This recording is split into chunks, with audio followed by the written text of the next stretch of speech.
Star, the official newspaper of the Borough of Belmar, and the Asbury Borough Press on April 30th, 2014. A notice of this meeting was posted on the bulletin board in this building. Please rise for the Pledge of Allegiance. I pledge allegiance to the flag of the United States of America, and to the republic for which it stands, one nation, under God, indivisible, with liberty and justice for all. Please remain standing for a moment of silence to remember our troops abroad and their families here at home. Also for the loss of Belmar resident Joan Traverso, and also for the loss of former Mayor of Bradley Beach, Julie Schreck.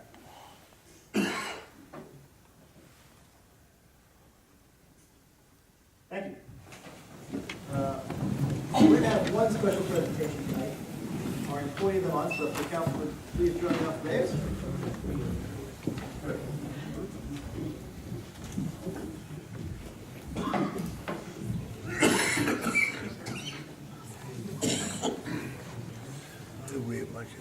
Every month we have an Employee of the Month, and this Employee of the Month is an outstanding individual. He has a great family that he comes from as well. He volunteers multiple places in town. He doesn't know he's the Employee of the Month, so please give a warm welcome and congratulations to the Employee of the Month, David Capulli.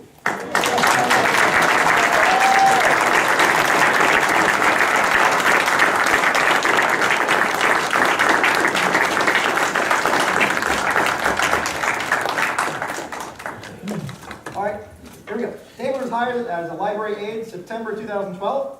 He's a valued staff member, always with a kind word for everyone. He greets our library patrons with asking a smile, "How can I help you?" David is a tireless worker, pitches in where anyone ever needs help, and is considered the library's goodwill ambassador. David is a well-known member of the Belmar community and a model Belmar employee. David inspires us to be thoughtful and considerate and to remember how important it is to have a kind word for all and a very good sense of humor. In addition, you also see David on Sunday mornings at St. Rose taking up the collections and being an usher. He does an outstanding job, and his mom and dad, Mr. and Mrs. Cooley, are here as well. So let's say hi to them. And congratulations to David. David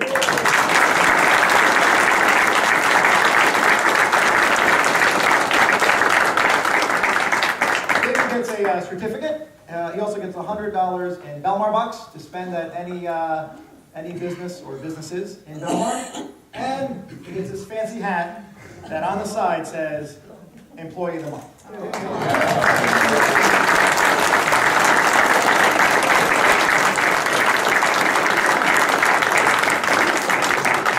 want to say a few words, David? Yeah.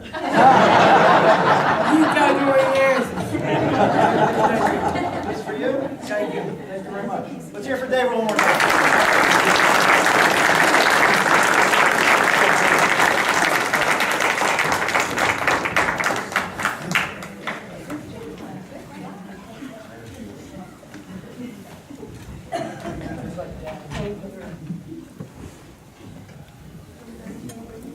Next we have two proclamations.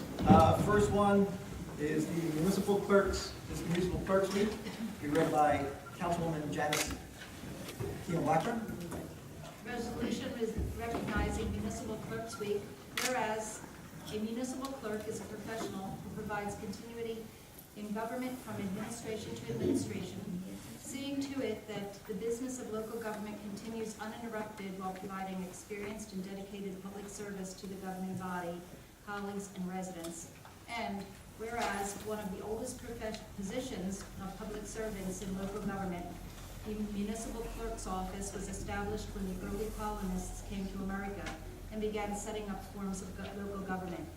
And whereas the functions of a municipal clerk necessitate a thorough knowledge of law, procedure, administration, and interpersonal relationships, and whereas a municipal clerk has core duties prescribed by state statute, including but not limited to acting as secretary to the municipal corporation, acting as secretary to the governing body, serving as chief administrative officer in all elections, serving as chief registrar of voters in the municipality, serving as the administrative officer responsible for accepting and issuing various licenses and permits, serving as coordinator and records manager, and performing other such duties as are imposed by statute, regulation of municipal ordinance, or resolution. And whereas, in recognition of Municipal Clerks Week, May 4th until the 10th, 2014, the Mayor and Council of the Borough of Belmar wish to recognize its municipal clerk and her staff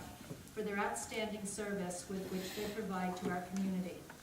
Now, therefore, be it resolved by the Mayor and Council of the Borough of Belmar that while recognizing the importance of its role and functions of municipal clerk's office and the impact it has on the public, it salutes its municipal clerk, April Claudia, and deputy municipal clerk, Sharon Day, in the back, for their dedication and commitment to Belmar's local government. And be it further resolved that the Mayor and Council of the Borough of Belmar recognize all of New Jersey's municipal clerks and their staff members for their service to their respective local governments, and calls upon other communities to join them in recognizing their municipal clerks and staff members during the week of Municipal Clerks Week, May 4th through the 10th, 2014. Congratulations.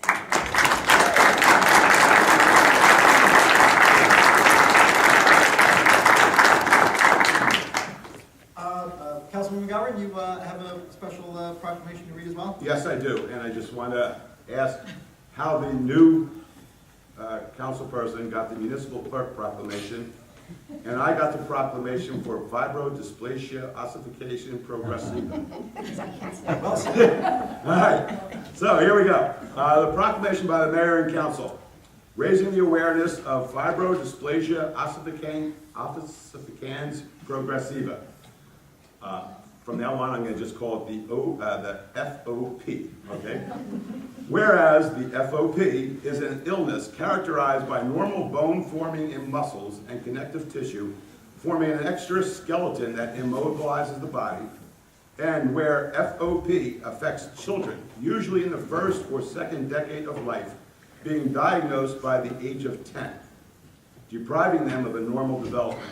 Whereas it is estimated that only 2,500 people worldwide are afflicted by FOP, with 200 diagnosed cases in the United States and 12 cases in the state of New Jersey. Whereas currently, the University of Pennsylvania is the only medical research facility investigating a cure for FOP. And whereas the numerous states, countries, and international organizations have joined together to increase public awareness of this devastating, rare genetic disorder, to promote research and to find the cure. Now, therefore, be it resolved, the Mayor and Council of the Borough of Belmar wish to help to increase the awareness that fibrodysplasia ossificans progressiva. To find this cure, we urge all residents of Belmar to learn about the devastating disorder with the hope of developing a treatment and a cure. Thank you. Thank you, Council President. Well said. Next is our public bid for the gem car and/or bicycle rental concession.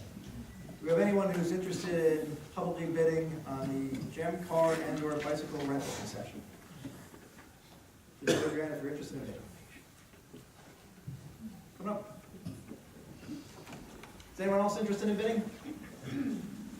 Right.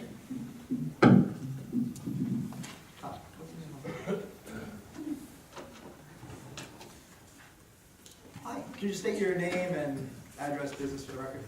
Anna Lamb, 1605 Ocean Avenue, Eastern Line, Surf Shop, Belmar, Bike Rentals, Belmar.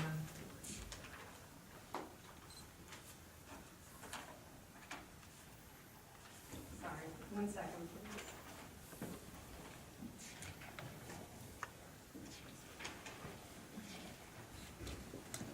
We need to find out what the minimum bid is on this. Do you know what the minimum bid is? 1 minute. Yeah.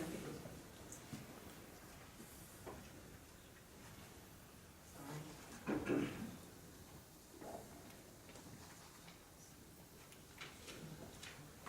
the last page.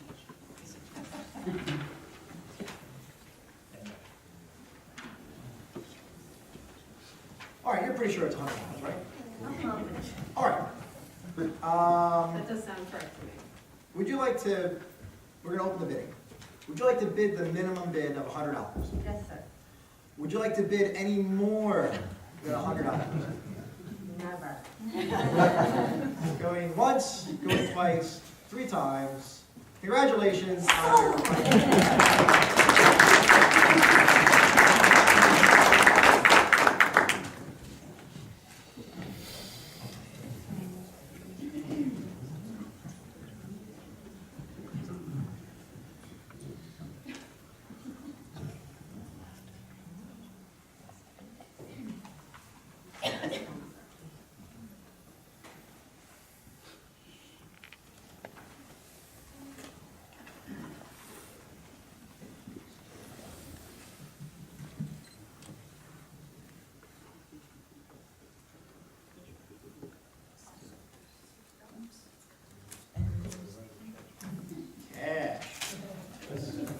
It's good.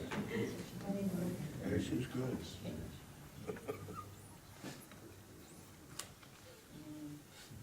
If you want, we'll just right now, if you want a quick advertisement as to what you're going to be doing this summer. We're gonna be renting bikes in Belmar. All And- adult bikes, good prices, friendly service, clean bikes, and we deliver.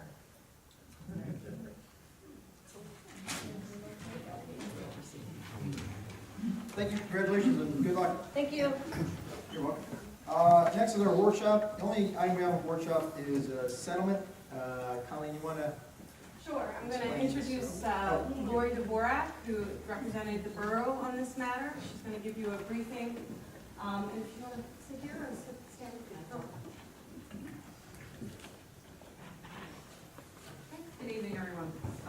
As you said, my name is Lori Dvorak. I'm an attorney. I have an office up in New Brunswick. I am retained by the Central Jersey Joint Insurance Fund to represent Belmar in some litigation that was brought against it, Teresi versus the Borough of Belmar. We've reached a tentative settlement that is subject to your approval at this point. Coming forward, the allegations involve Mr. Teresi filing some whistleblower and fee-shifting claims. I'm not sure how much detail or how familiar you are with some of the allegations. I'm happy to answer any questions. The proposal that's before you, though, is coming to you based upon my recommendation. The plaintiff has agreed to accept this proposal. The total settlement would be in the amount of $44,000.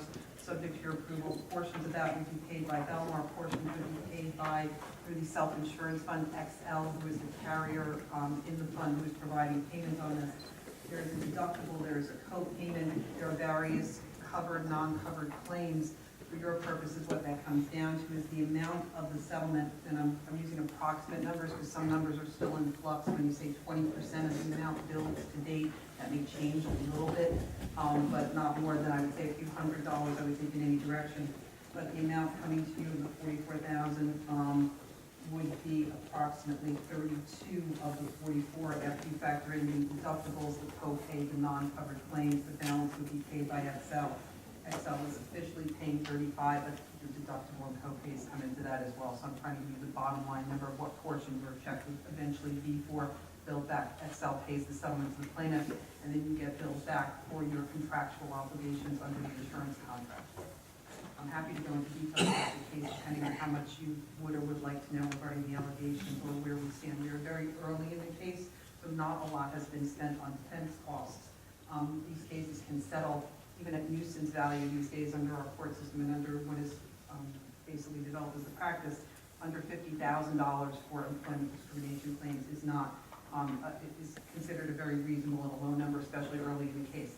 As they go on, settlements can go $200,000, $300,000, $400,000 because it's fee shifting. What that simply means is your average case, everybody bears their own attorney's fees. In employment or whistleblower cases, the loser pays. So in other words, if the plaintiff were to get $1, he would be responsible for his attorney's fees as well as your own. And then that's all subject to various deductibles and co-insurance as well. And is it safe to say it's a recommendation, strong recommendation of the JIF, that's our insurance company, that we settle this? Yes. What was the whistleblower? He made allegations that when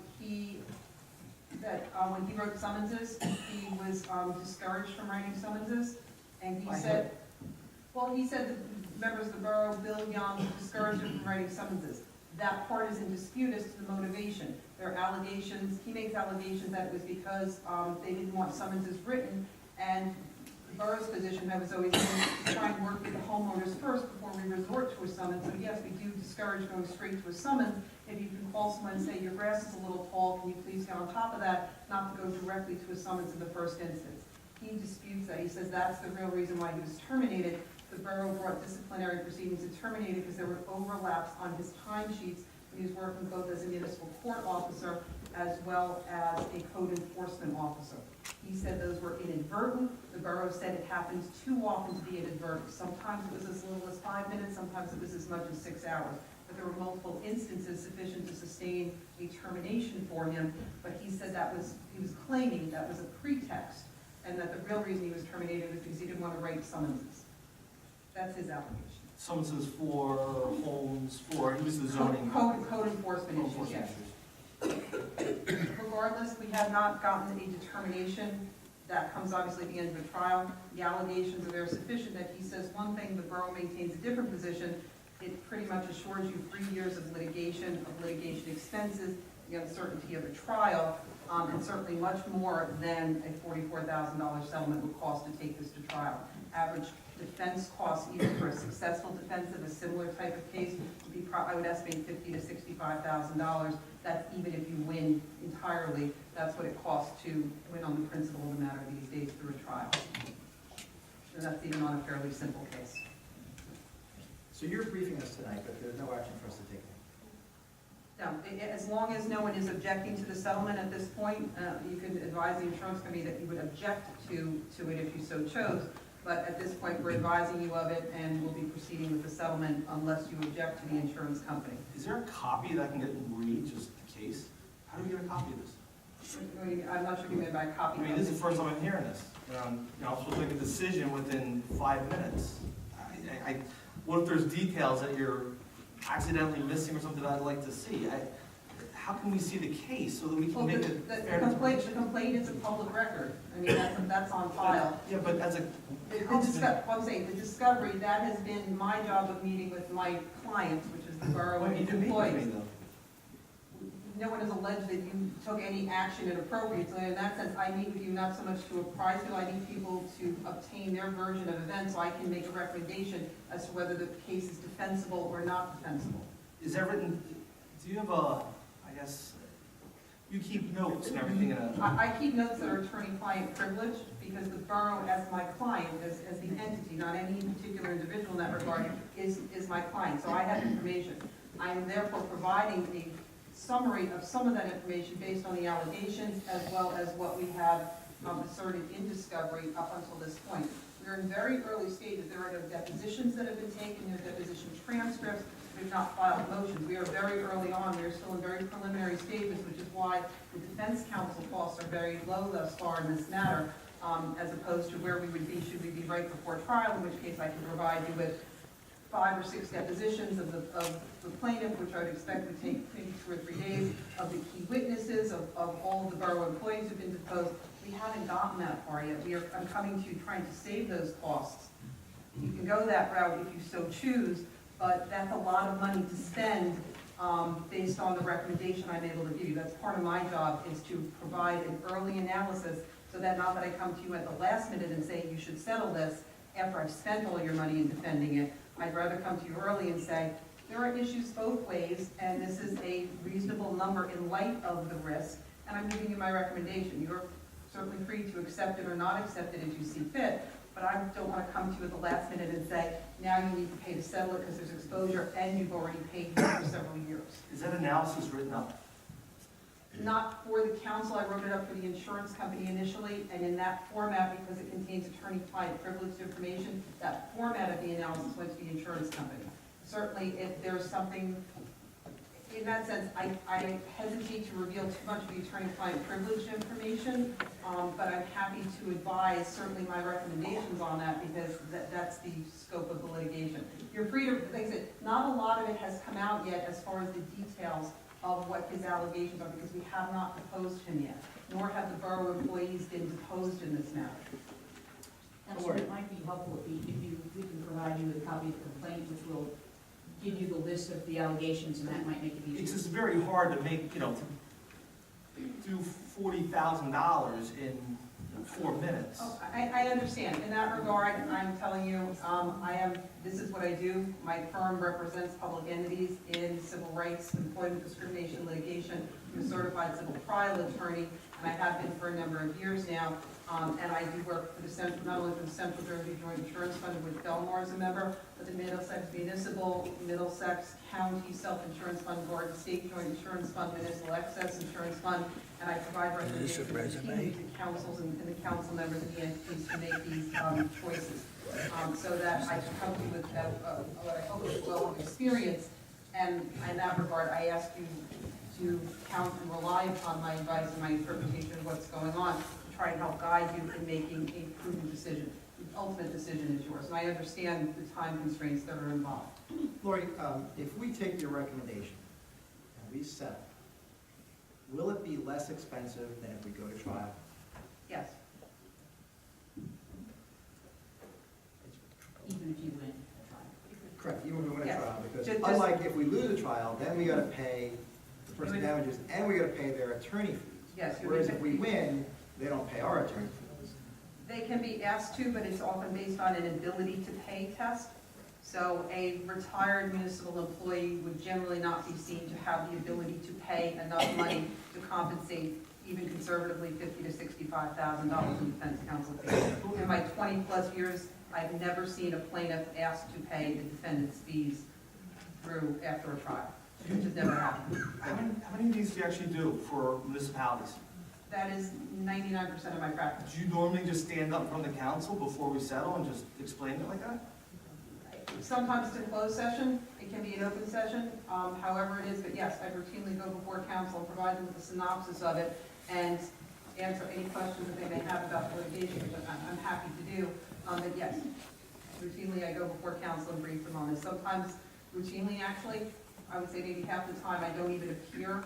Someone through the municipality will provide the briefing based on what information I give to them. I've come here obviously because I was asked to come, and I'm happy to come and provide the information, but oftentimes I'm not even present. It's my recommendation being relayed through an intermediary. Thank you. Thank you. Thank you, Lori. That's all we have for workshop. Council, have any workshop items? Yes, I'd like to add something there. I want to know the feasibility of if our police department issues a noise violation, what is the feasibility of being able to bring that ticket to court within 30 days of it being issued? So, for instance, What's the feasibility of it? yeah, is that possible to write that in the ordinance? That it could be before the court within 30 days. The problem I see is we have some houses that get noise violations, and it takes them 6 months to get to court. You know, some of the leases have, if they get more than 2 noise convictions, they can get out, you know, the landlord can act and nullify the lease. But it takes convictions, not tickets. So some houses can get 3 or 4 tickets. It doesn't matter, they stay there until they go to court, and then by the time the lease is already over. We can talk to our attorneys and see if. Well, I mean, time for this. Our borough attorney, is that something we could write into an ordinance? No, because there are just too many other factors. Generally speaking, if I'm on plain defense, I prosecute, so I was Okay, actually sure. in my term as municipal prosecutor, but, so if I'm your prosecutor, what has to happen is the defense, they get an attorney, they're gonna write for the discovery. It's gonna take, you know, a couple weeks to get the discovery. Then you have your scheduling with your police officers, you have to work around that. And every defense attorney then asks for an adjournment because they're not ready. And, you know, so there's a fundamental fairness that you have to give the defense time to prepare their case, to be ready to go. On the converse of that, you as a municipality can't keep dragging it out, or else, you know, because they have a right to a swift trial. But to put an arbitrary, I don't mean arbitrary, but to put a firm number on it, like 30 days, it has to be brought within 30 days wouldn't be feasible. However, once the summons is issued for something like that, it's immediately processed, and they're given a court date. It's just that court date is the initial appearance court date, and then they're going to be set down for another date. And just so that you know, I mean, if you've ever been to your municipal court especially, you've got a high volume, most of them do. so that if you actually have a trial, you're gonna try it, as opposed to people pleading guilty or you're working out some type of a plea. They tend to get put off so that the courts can resolve the matters that are resolvable first, and the trials kind of get, sometimes they're given, you set aside a day just for a trial if you have to try it. But that most of them do resolve by way of, plea bargains, guilty pleas, not, So even first appearance, we couldn't make within 30 days? You do, actually, the court does that automatically. Does it? Okay. Yeah, I mean, once the, it's logged, it's gonna have a return date within probably 2 weeks. But that's not a firm date, and they're not gonna, half the time, they don't even have to show up, because they're gonna hire an attorney. The attorney's gonna say, I represent my client, I waive my first appearance, set it down for another date. And I have to order discovery, and et cetera. Does anybody else have any comment on that? Any council? But you can, if that's your, the will of the council, can discuss with your municipal court coordinators, trying to move those cases and not granting adjournments if unless they're necessary, but obviously you have to be fair to everybody, so. But they know that you want them to process as quickly as possible. Any comment, Mayor? Just, we'll look at it. Yeah, no, I mentioned that before. Certainly take a look at it and see, talk with Katie and our court. So next meeting, But, I always thought that you had a certain amount of time to pay a ticket or come to court and dispute it. But if someone gets an attorney and then the court runs late and then they adjourn, there's a whole slew of reasons why things get delayed. well, you could say extraordinary circumstances, could push that off further, but just to try to get some of the noise complaints, adjudicated a little bit faster so that it, can affect actually the summer that they actually get the complaint instead of the next winter. I will say, having been on the other side before I prosecuted in your court, that your court is very aware of all the seasonal complaints that they get, and they're put forward and they are prosecuted quickly. They're pretty good at that, I will tell you, because I've been on the loose, on the other side of trying to drag it out, so to speak, and but they're pretty on top of it. But April, can you put that down for our next workshop session for the next meeting, please? We'll discuss this again. Thank you. That's all I have. Thank you. Thank you. Next is petitions. Any petitions for the council? You have a petition? Just good. Wait, come up.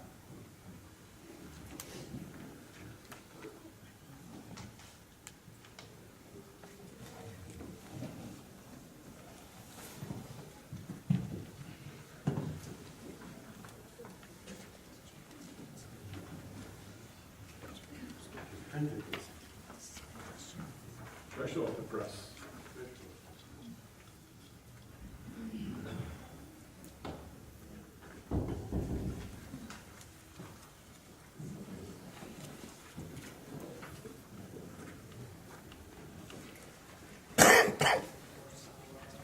Thank you.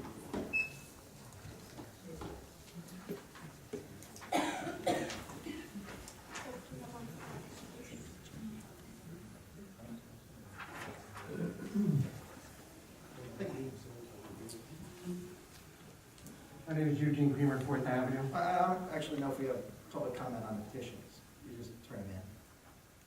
I can't read the petition? Well, you give it to the council, it's in the record. If you want to talk about it at public session, you're totally free to do that. I was just going to read it, it's very short. I know, but we have it in front of us, and it's in the record, so if you'd like to come and read it at public portion, you can do that. Thank you. Next are reports of the council. Council President? Okay, I thank you. It's been a while, I know, but I'd just like to go back a little bit to March Madness, the women's basketball national championship game. We did have Michaela Mabry, a resident of Belmar, play well in that game. She scored 10 points. But also during that game, we had a second Belmar resident on the floor the entire time. One of the referees was Denise Brooks from Belmar. So I bet you we were probably the only town in the United States that had two residents on that national championship basketball court. So congratulations to Michaela and Denise. We had an Arbor Day program at Belmar Elementary and St. Rose. It went very well. We planted a oak tree on the front lawn of the Belmar Elementary School, and we planted a cherry tree at Doughboy Park for St. Rose. And each fourth grade student was given a oak tree to plant, hopefully in their backyard or somewhere in town. So we're trying to spark their interest in the environment and the value of trees to in today's in Belmar to improve the environment. The Historical Society, they are moving out Thursday from the gym and back into their museum over there at 9th Avenue and E Street. As soon as they get all their supplies back in, I'm sure they would like to make it public as to when they're going to reopen their museum. So this Thursday, we're finally starting to move the artifacts that came over after the storm, and we're moving them back. At Silver Lake Island, we have delayed our spring planting over there, the plants, simply because the swan decided to nest exactly where we bring the boat up to the islands. And so as not to disturb her, we have put that off. However, what we did do is we transplanted 18 Japanese black pines that volunteered from the 2 trees at Schroeder Park, which is First Avenue and Ocean, and we planted them on Silver Lake. Hopefully, if they're able to grow at Schroeder Park, they'll do well on the island, because the nursery tree that we planted last year, almost none of those plants survived. So hopefully we're doing something from that was strong enough to grow at Schroeder Park with no help from us at all. I was at the Harbor Commission meeting last night, and there's a couple things we want to mention, because it's May, the boating season is going to start. The fuel dock and the pump out stations are already up and running. The DPW has built a kayak rack, and already we have 39 kayaks for Shark River Marina.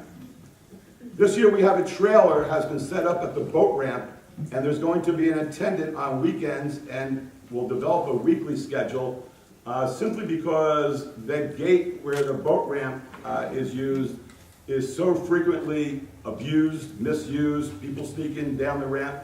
So now we have someone there watching them, especially on the weekends, so that would really help out. Finally, next Wednesday, it's a full moon. Big deal, you say. Happens once a month. At high tide at L Street Beach, the horseshoe crabs are coming ashore.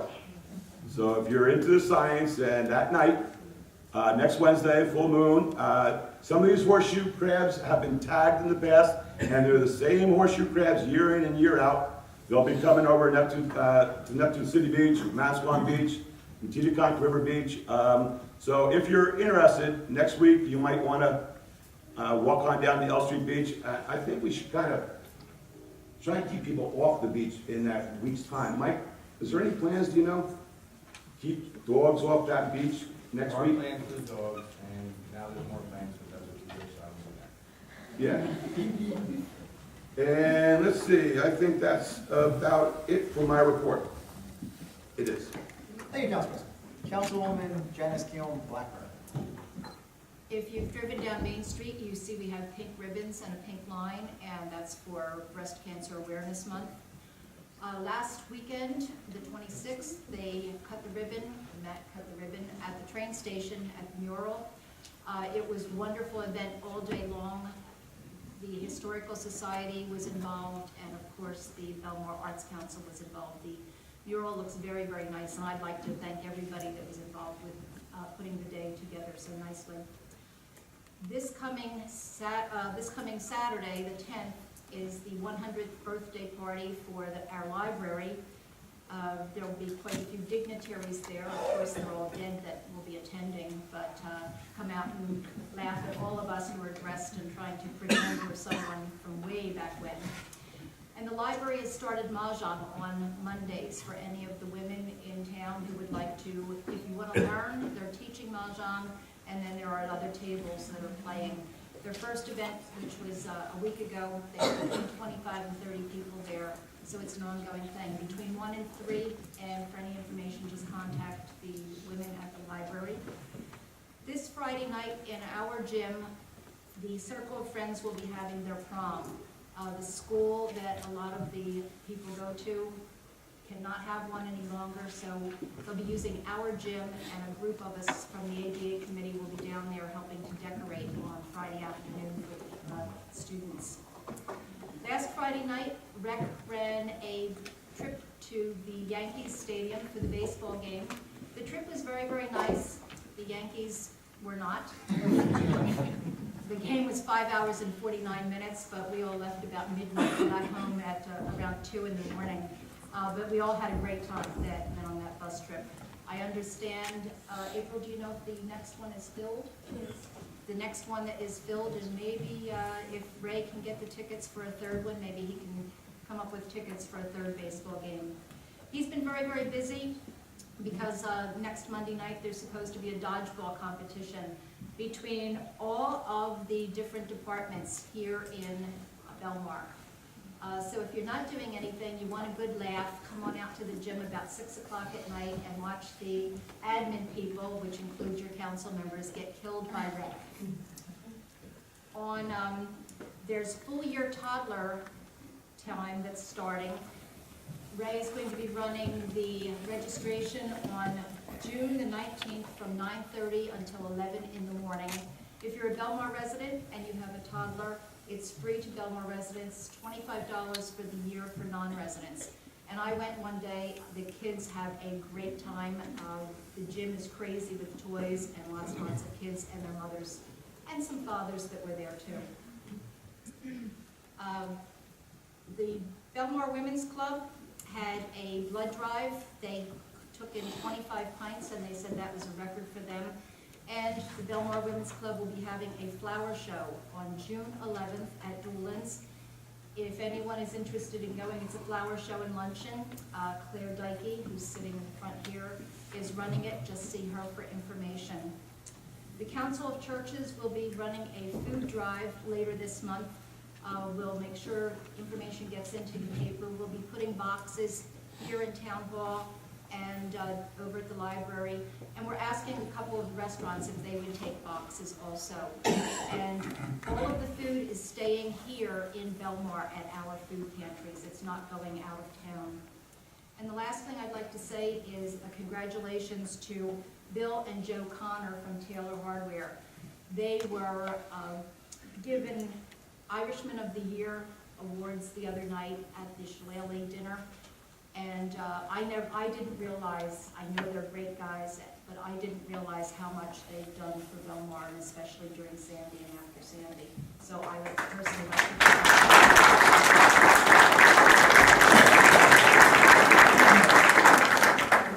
Councilman Green. Thank you, Mayor. Mayor, I just want to get on the record, you had canceled 2 meetings, the April 15th and then the May 1st, you moved to May 6th, or word you term carried.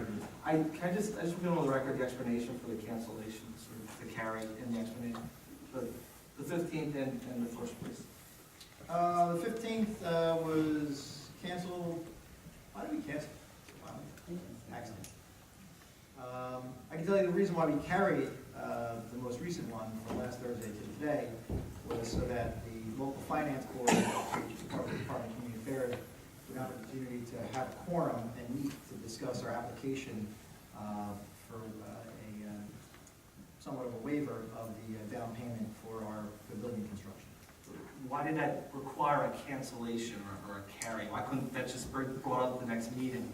Because we couldn't have a second reading and public hearing on the bond ordinance until they met and made a determination on our application. So, next meeting. Why couldn't that wait for the next meeting?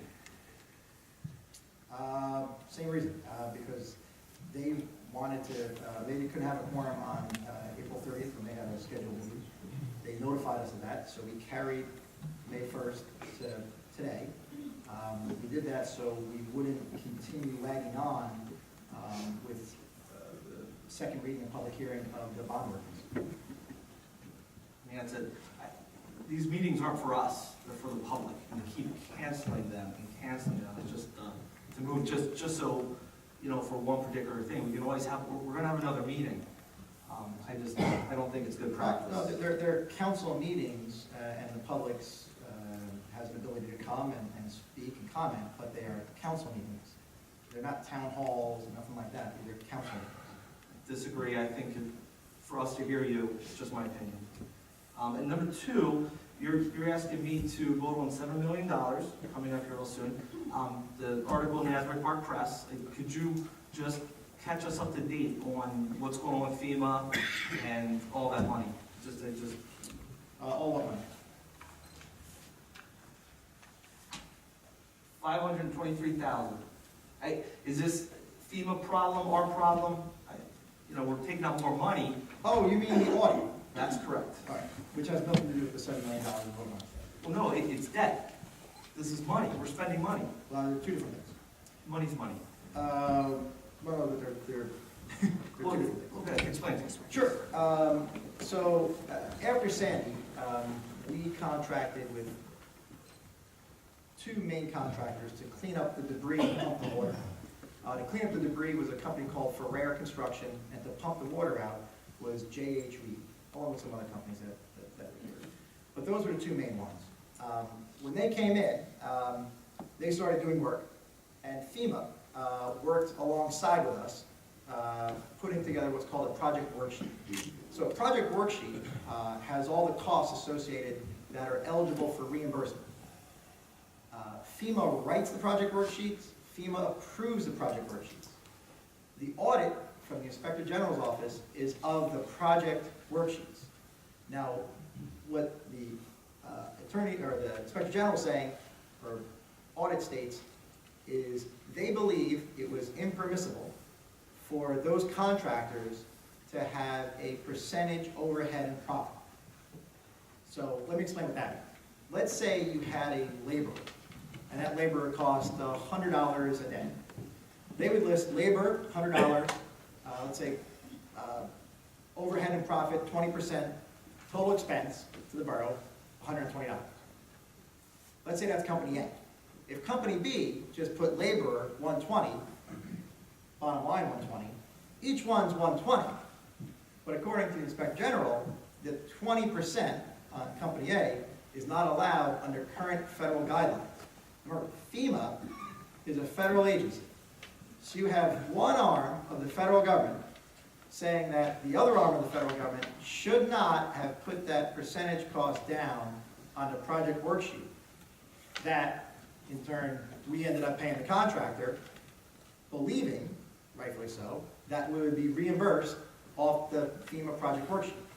Now, to resolve all this, and this sounds kind of silly, FEMA needs to grant a waiver, basically to accept, because FEMA is the federal government as well. Now, FEMA's been a great partner through all this. I mean, I can tell you that Belmar and the rest of the Jersey Shore would still be in disarray if it wasn't for the support and the assistance of the federal government to help us clean up after the storm.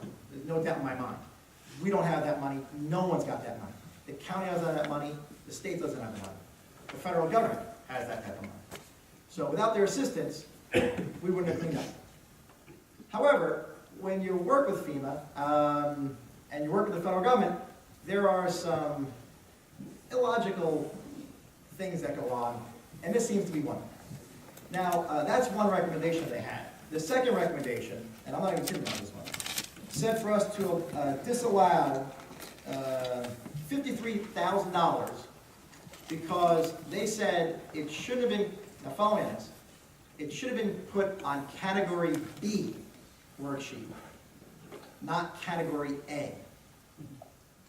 If you look at category B, that's where it is. If you look at category A, that's not where it is. So we're simply, and again, we've been discussing this with them since January, and it's not us, it's FEMA who did it correctly, put the costs on category B as opposed to category A. So even though that recommendation is still in there, our recommendation back to them is to look at the category B, and you'll see what you want, and you look at category A, and you'll see that it's not there. The third recommendation was to disallow $184,000. This was from our required debris removal monitor. We use our engineer, like we use our engineer to monitor the rebuilding of the boardwalk and any other public project we have. Our debris monitor, our our engineer at the time, was Birdsall Engineering. Birdsall Engineering doesn't exist anymore.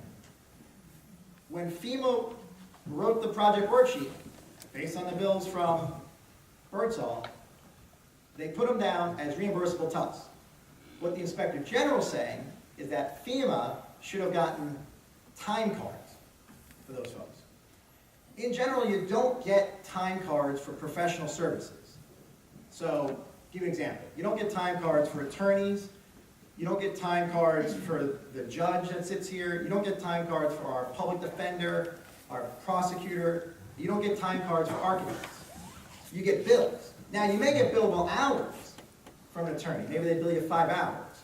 But it's not as if they punch in at 1 o'clock and punch out at 6 o'clock. It just doesn't happen with professional services. So, again, this is another instance where FEMA itself is pushing back against the Inspector General, saying that doesn't make any sense. And also, the documentation you want us provide 17 months after the storm is from a company that no longer exists. So, while it sounds really bad, the audit was of one federal body auditing another federal body with us in the middle, but we believe, based on our conversations with the FEMA, that they will be able to secure the waiver. They'll be able to show them that the Category B is Category B, and they're also going to tell them that there are no time cards. There never are for professional services, particularly from a company that no longer exists. And one thing I think that's probably the most poignant of the whole audit is how much work was done. I mean, when we were pumping out, people remember those pumps, they were enormous. We were pumping out water 60,000 gallons a minute, and it took 6 days. So much water was in this town. The debris, I mean, we had 1,300 homes where everyone's basement belongings were all getting put out. That all got picked up. The turnout of people volunteering in our makeshift shelter for the one night and then relief center was astronomical. I mean, it was something to be in awe of how this community came together, how our contractors worked, and I would tell you how our public employees work. The Department of Public Works, I mean, Mike Campbell was hoarse at the end of it, yelling at contractors to work faster and do more. Our police department was exemplary. And we had police departments from all over the county, all over the state, all over the country that came to Belmar. And out of all that, this audit picked out really fine-tooth comb, nitpicking things, some of which are inaccurate themselves. So I think it's our recovery and our performance after Sandy is something that I myself am proud of. I'm proud of our community. And God forbid anything like this happens again. Obviously, we would have the person bill 120 as opposed to 100 plus 20, even though it's the same amount. But everything else, we would do it the same way because of how well everyone performed.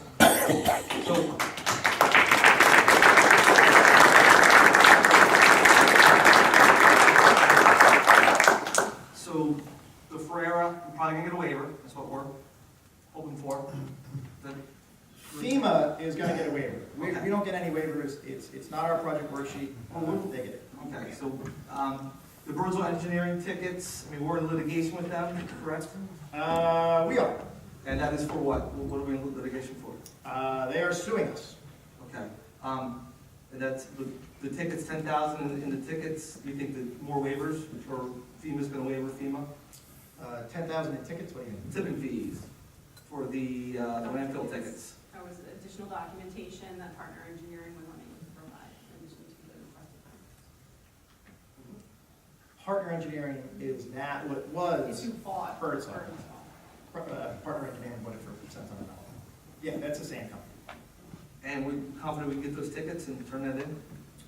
No, we're not. And again, that's where it's up to FEMA to push back against the Inspector General and say, first off, it's highly unusual to ask for time cards for professional services. They just don't exist. And second, the company you're asking from no longer exists either. So in your opinion, this 523,000, nothing to worry about, it's a FEMA problem, they're gonna solve it themselves, that's all? Well, I would never say not to worry about it, but I would tell you that it's not for us to solve, it's for FEMA to solve. It's for FEMA to get a waiver, it's for FEMA to argue with the Inspector General.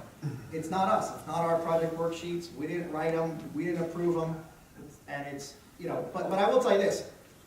When after the storm, between Christmas and New Year's in 2012, I traveled down to Pass Christian, Mississippi. Small town, pretty much like ours. And they got crushed by Katrina. And, you know, like I said, Colleen and I knew about this since January. They told me that this was going to happen. I'm like, that's crazy. If FEMA puts it on the worksheet, then you got to pay it, right? They said, listen, you pay it because you have to pay it because it's the right thing to do. You pay it because they tell you, but don't be surprised that 16, 18 months later, there's a report out that says the payment you made, even though it's on the FEMA worksheet that they wrote and they approved, is disallowed. And I said, well, what do you do then? He said, well, then FEMA has to fight with the Inspector General's office to get, I mean, really, it's the Inspector General saying FEMA shouldn't do something. So it's up to FEMA to decide whether they should or should not do that something. And it's something based on documentation that they wrote and that they approved. So it's not as if the Inspector General can withhold the funds. It's up to FEMA whether they want to pay or withhold the funds. I understand that. I'm just worried that if the Inspector General and FEMA don't get along, that this is going to fall on the taxpayer. And I'm just trying to get some assurance that you're very confident that it will not, and you feel they can, you know, we can push through this. I am very confident that FEMA will get the waivers that they are looking for, and that FEMA will make us whole, as they told us they would back in November, December of 2012, and on. We knew this audit was going on, I believe, a year ago. Is there any other worksheets that are being audited?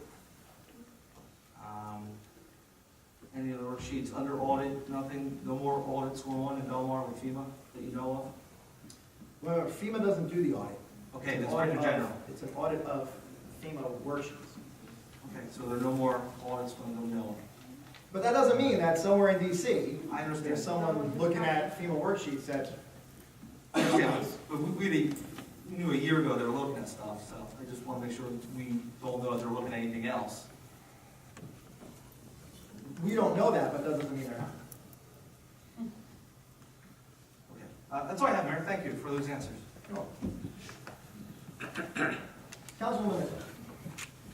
I just want to touch on Paint the Town Pink that Janice brought up. Very happy that the DPW did that at the last minute. It was a rushed job.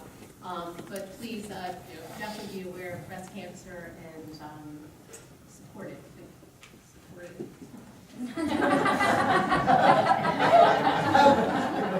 All right. Okay. On to the DPW report. They cleaned these guys are extremely busy, as always. Just want to tell you what they've been up to. Clean the L Street beach.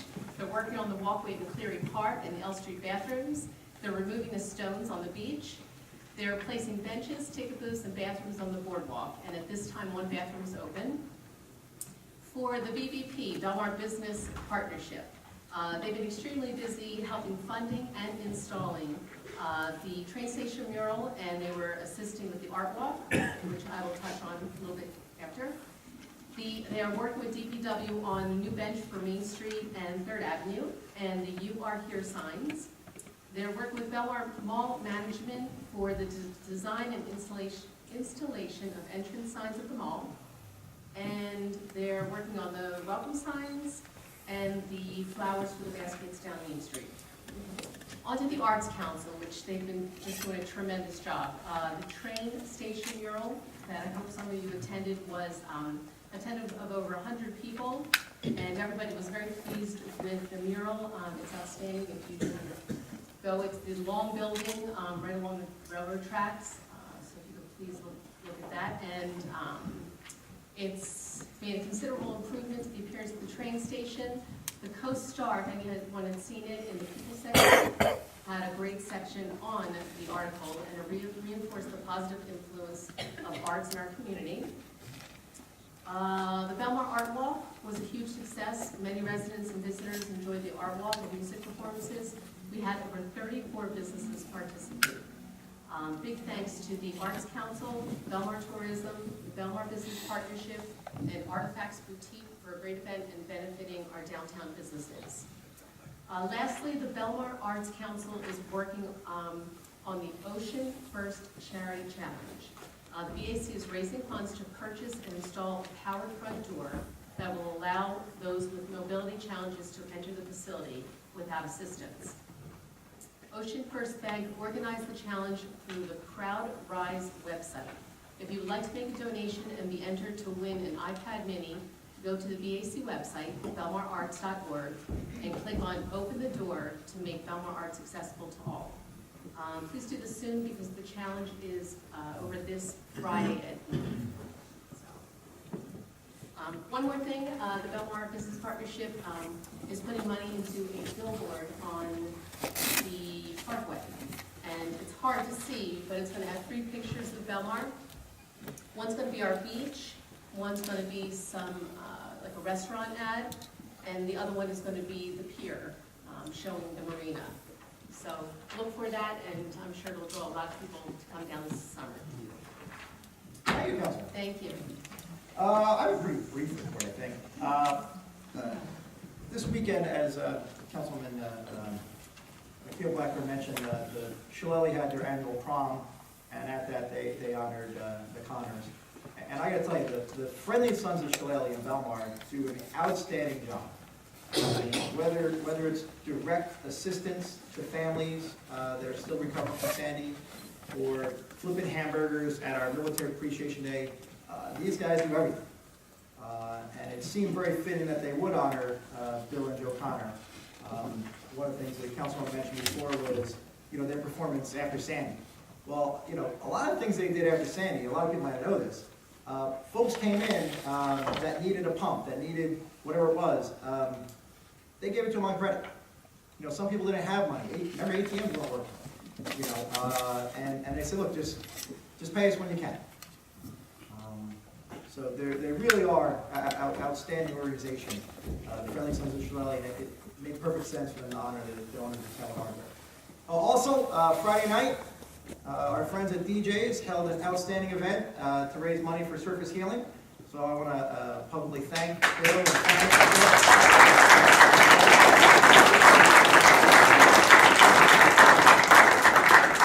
it goes without saying that there's no business in town that does more to support this community than DJ's. So thank you, gentlemen, again. Our Army Corps of Engineers has completed its beach replenishment. If you go up there, really from 9th Avenue South, it is much wider, it is much higher.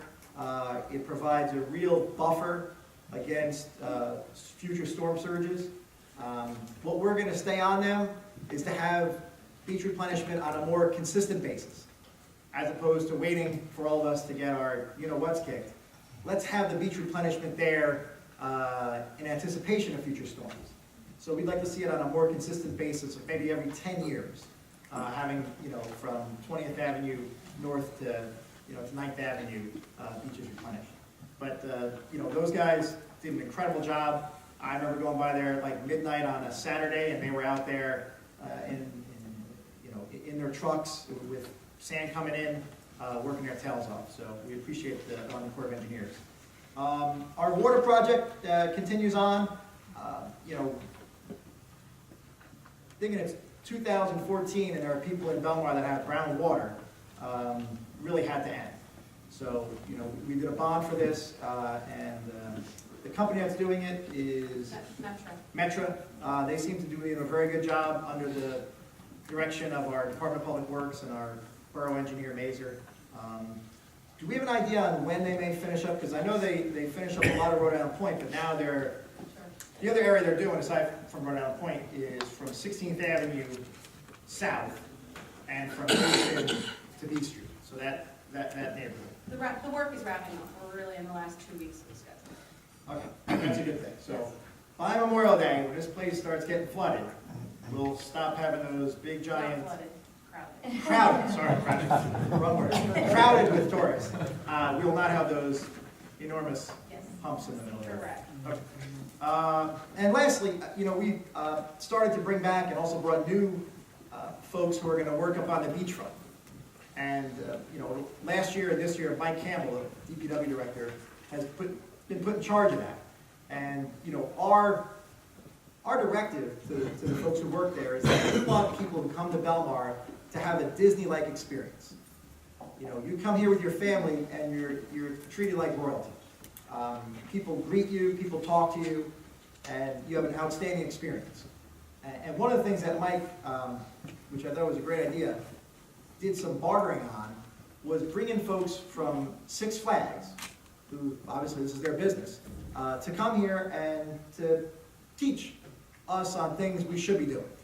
And in return for that, we're going to advertise here in Belmar for people to go to Six Flags. So it's a good relationship. And one of the more interesting things they taught was something called, don't do it, you have to go back to it. It's called angry resting face. Bill knows this. If you're sitting there,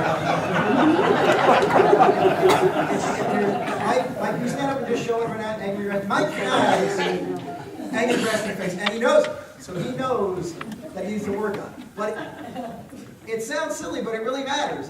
If you're coming up with your kids and you got all your beach equipment, to see someone who's there who has a positive attitude and is welcoming is a lot better than someone who's looking at their book, looks up, goes, and looks back down. So we want people to have that type of attitude, and Mike's doing a great job instilling that into them as well. So thank you, Mike. We look forward to having a great summer. That's all for me and my report. Next we need approval of the minutes.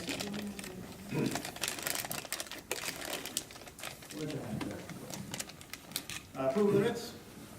I move that the minutes of the regular meeting held on April 1st, 2014, and the special meeting held on May 1st, 2014, be approved as recorded, and that the copy thereof be posted on the borough's website.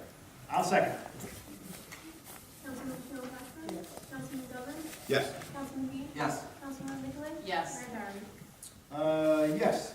Next is public session on our resolution calendar. This includes resolutions on the resolution calendar and resolutions on the consent agenda. So if you'd like to make a comment or a question, please raise your hand, wait to be called on, come up to the microphone and just talk about it. Yes, Matt.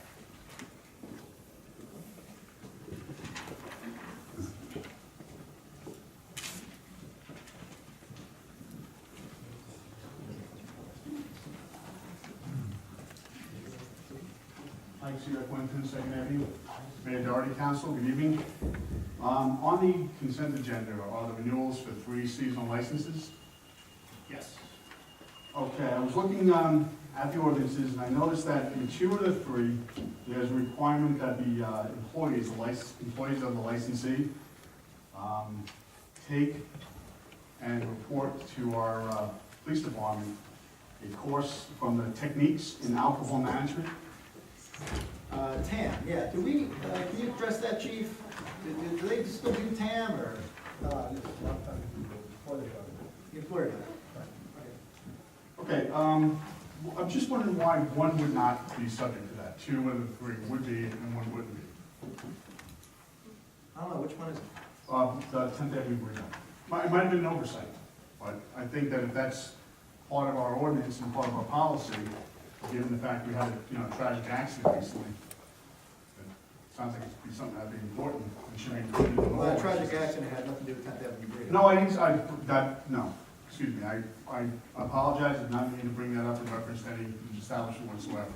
I mean, just serving of alcohol in general, it seems like that's a requirement in 2 of the 3 ordinances that the employees undergo some kind of training. Check into it, if there was no mission will ask. Yeah, we'll add it. Okay? Maybe it's because they serve Mexican food. Could be. Again, 2 out of the 3 also have training given by the Belmar Police. For foremen and security personnel, the licensee shall attend an in-service seminar concerning the duties and responsibilities. Said seminar shall be scheduled and conducted by the Belmar Police Department. I brought this issue up last year because I didn't know what special requirements our police had. I didn't know what arrangements we may or may not have with insurance companies as to whether we should be even involved in something like this type of training, or whether that should be something that the employers should seek on their own, so that the town, whether directly or indirectly, is not involved should there be a mishandling of patrons or anything like that. It could be, what I was concerned about is the fact it could boomerang back on us, and we, by virtue of giving a seminar, could be responsible for the actions of employees of a restaurant. Well, I think we've had it on for several years now, including a time when there were patrons that who ended up suing an establishment, I believe, but we were never sued. We were never held liable. And that's good, and I would hope that would continue. I thought that by formally dropping this, we could ensure that we wouldn't be formally liable. Well, we can take a look into it. I think, I don't know the ins and outs of it. My guess is the reason why we require it is because we want to be the ones who train them. Well, So they don't get taught to throw out people on their heads, they get taught to exit them the proper way. are we trained to do that? Are we qualified to give that training? I honestly don't know. And like I said, with insurance and all that I stuff. imagine our police are trained with dealing with people who. Well, then, if that's the are case, unbelievable. if that is the case, Mayor Doherty, then perhaps we should make it for all the establishments rather than 2 out of 3 again.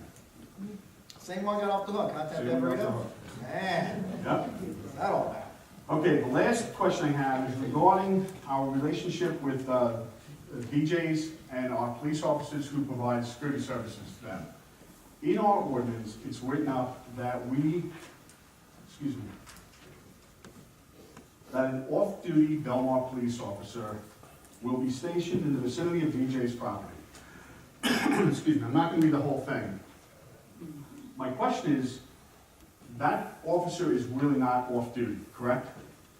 Well, I don't know if we provide security for them. I believe they're required, at the discretion of the chief of police, to post a police officer at that.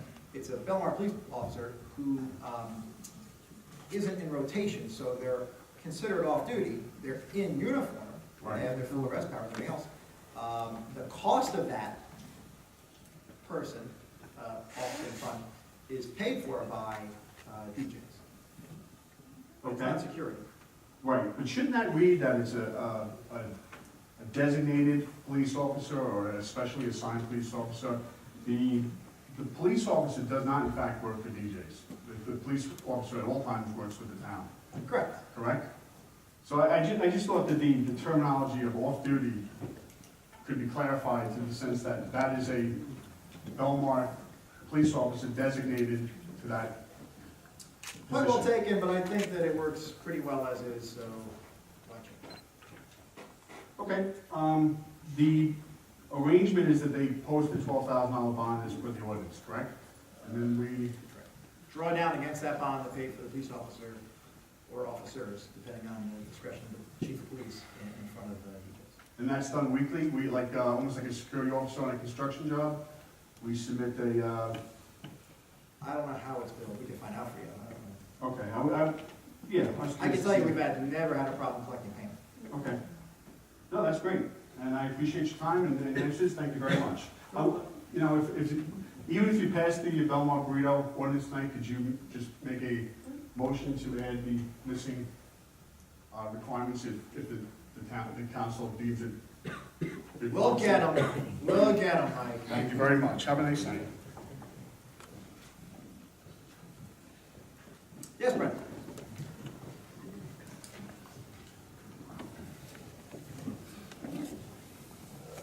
Brendan Reed, 109th Avenue. I'd like to speak in favor of 2 resolutions. First, I'm looking forward to the passage of the resolution awarding the contract for the boardwalk benches. As you know, my wife Christine has been asking about them, and it is great to see Mike and his team installing on the boardwalk this afternoon. Thanks very much, Mike. Great job.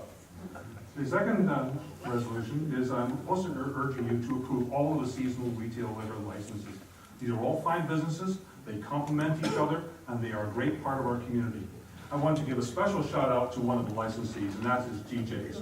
DJs also gives back to the community. Like, what better way to open for the season last Friday than with rock for autism? Thank you to Surfers Healing, thank you Belmar First Aid, and thank you DJs.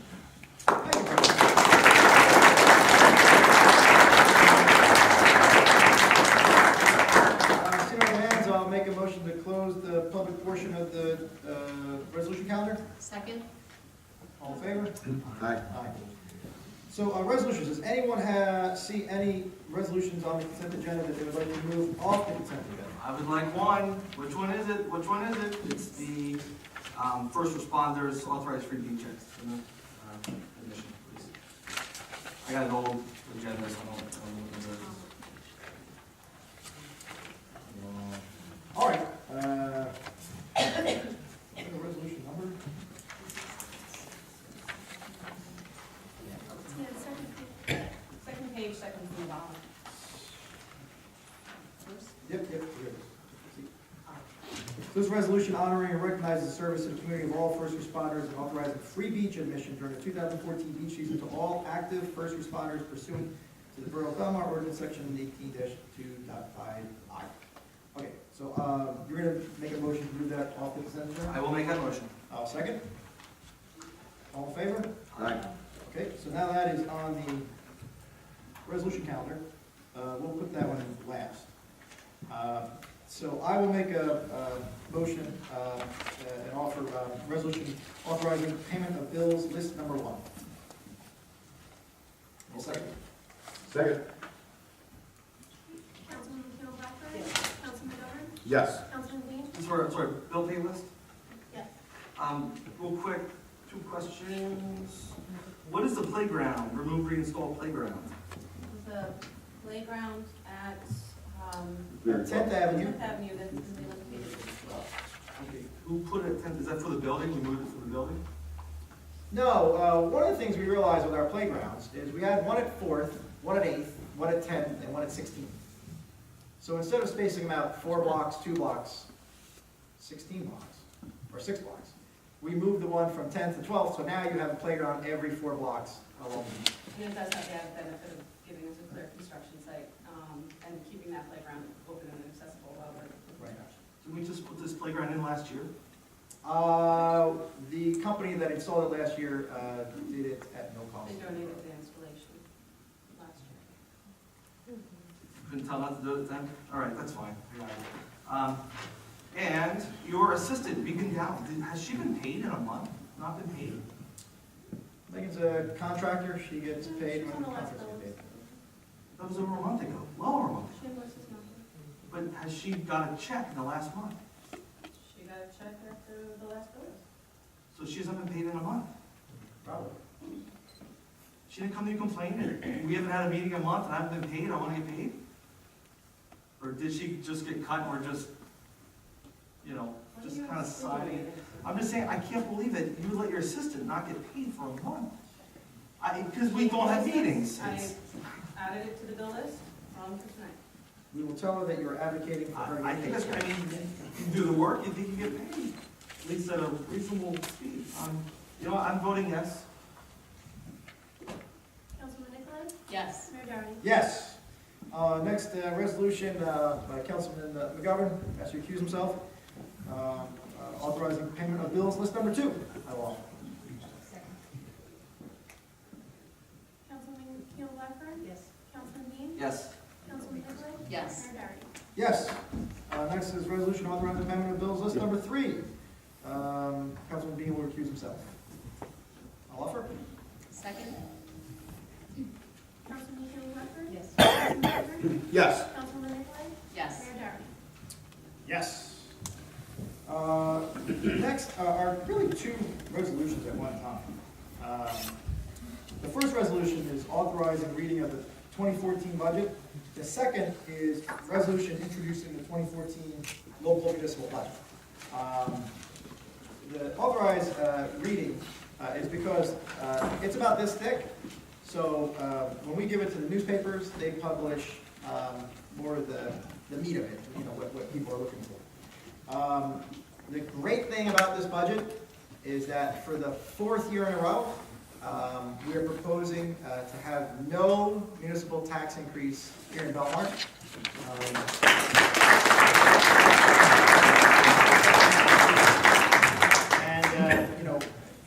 Still recovering from Sandy, it surely wasn't simple. We ended up cutting about $267,000 in operating expenses off of last year's budget. We've increased our debt payments to try to continue to pay down our debt as aggressively as possible. And we've really, been able to beef up the revenue outside of taxes. Our marina generates about $1 million in revenue a year. That's just the slip rentals. Our fuel sale at the marina is about $1.25 million a year that we generate. The building at 8th and Main, the one that's got Stay Gold in it, they have something called a pilot, payment in lieu of taxes. We were able to do that because it was in a redevelopment area. So they pay us approximately $60,000. And then lastly, the 9th Avenue Pier kicks in $115,000. So we have a lot of money outside of property taxes, and that doesn't even include the shared services we have with communities like Spring Lake Heights, and Lake Como, where we provide the services and they pay us for it. So, we generate a tremendous amount of revenue outside of property taxes. And the really big project that we are working on is the building at the marina, which is going to generate, upwards of $20 million in revenue over the term of the project. It starts off at $235,000 a year, and it increases steadily over time. So, through some cuts in our operating expenses, increasing our debt payment, because we think it's important to start paying our debt down, and also additional revenues outside of property taxes, that's how we're able, in a nutshell, to keep property taxes flat for the 4th year in a row here in Belmar. So I'm offering, again, 2 different resolutions. I'm offering a resolution authorizing the reading of the 2014 municipal budget. Councilwoman Keel Blackburn? Yes. Councilman McGovern? Yes. Councilman Dean? Real quick, December 31st or January 1st of 2014, debt stated $52 million, $4.5 million added on to that. We're gonna add another $7 million on, brings us up to around $63 million in debt. We do have FEMA money coming, I know we do. We also got audits that nobody knows about. Hey, you know what, no tax increase, guys. So, yes. Councilman Nicolay? Yes. Mayor Doherty? Yes. Next is a resolution introduced in the 2014 local municipal budget. Our hearing on this budget will be June 4th. I'll offer that resolution. Second? Councilwoman Keel Blackburn? Yes. Councilman McGovern? Yes. Councilman Dean? Yes. Councilman Nicolay? Yes. Mayor Doherty? Yes. And then the last resolution that was removed is the one honoring and recognizing service, all first responders. This allows free beach access to fire, first aid, water rescue, lifeguards, really just to thank them for their service to our community. This is open to everyone throughout the state, everyone throughout the country. If you're NYPD or FDNY and you come to Belmar Beach, you come on for free. It's a small gesture of appreciation and thanks, but I will also tell you it's a pretty good marketing tool for us as well, that we do something like this. So I will offer that resolution. Councilwoman Keel Blackburn? Yes. Councilman McGovern? Yes. Councilman Dean? We do not own the beach, the state owns the beach. The state tells us who we're allowed to let on and who we're allowed to not let on for free.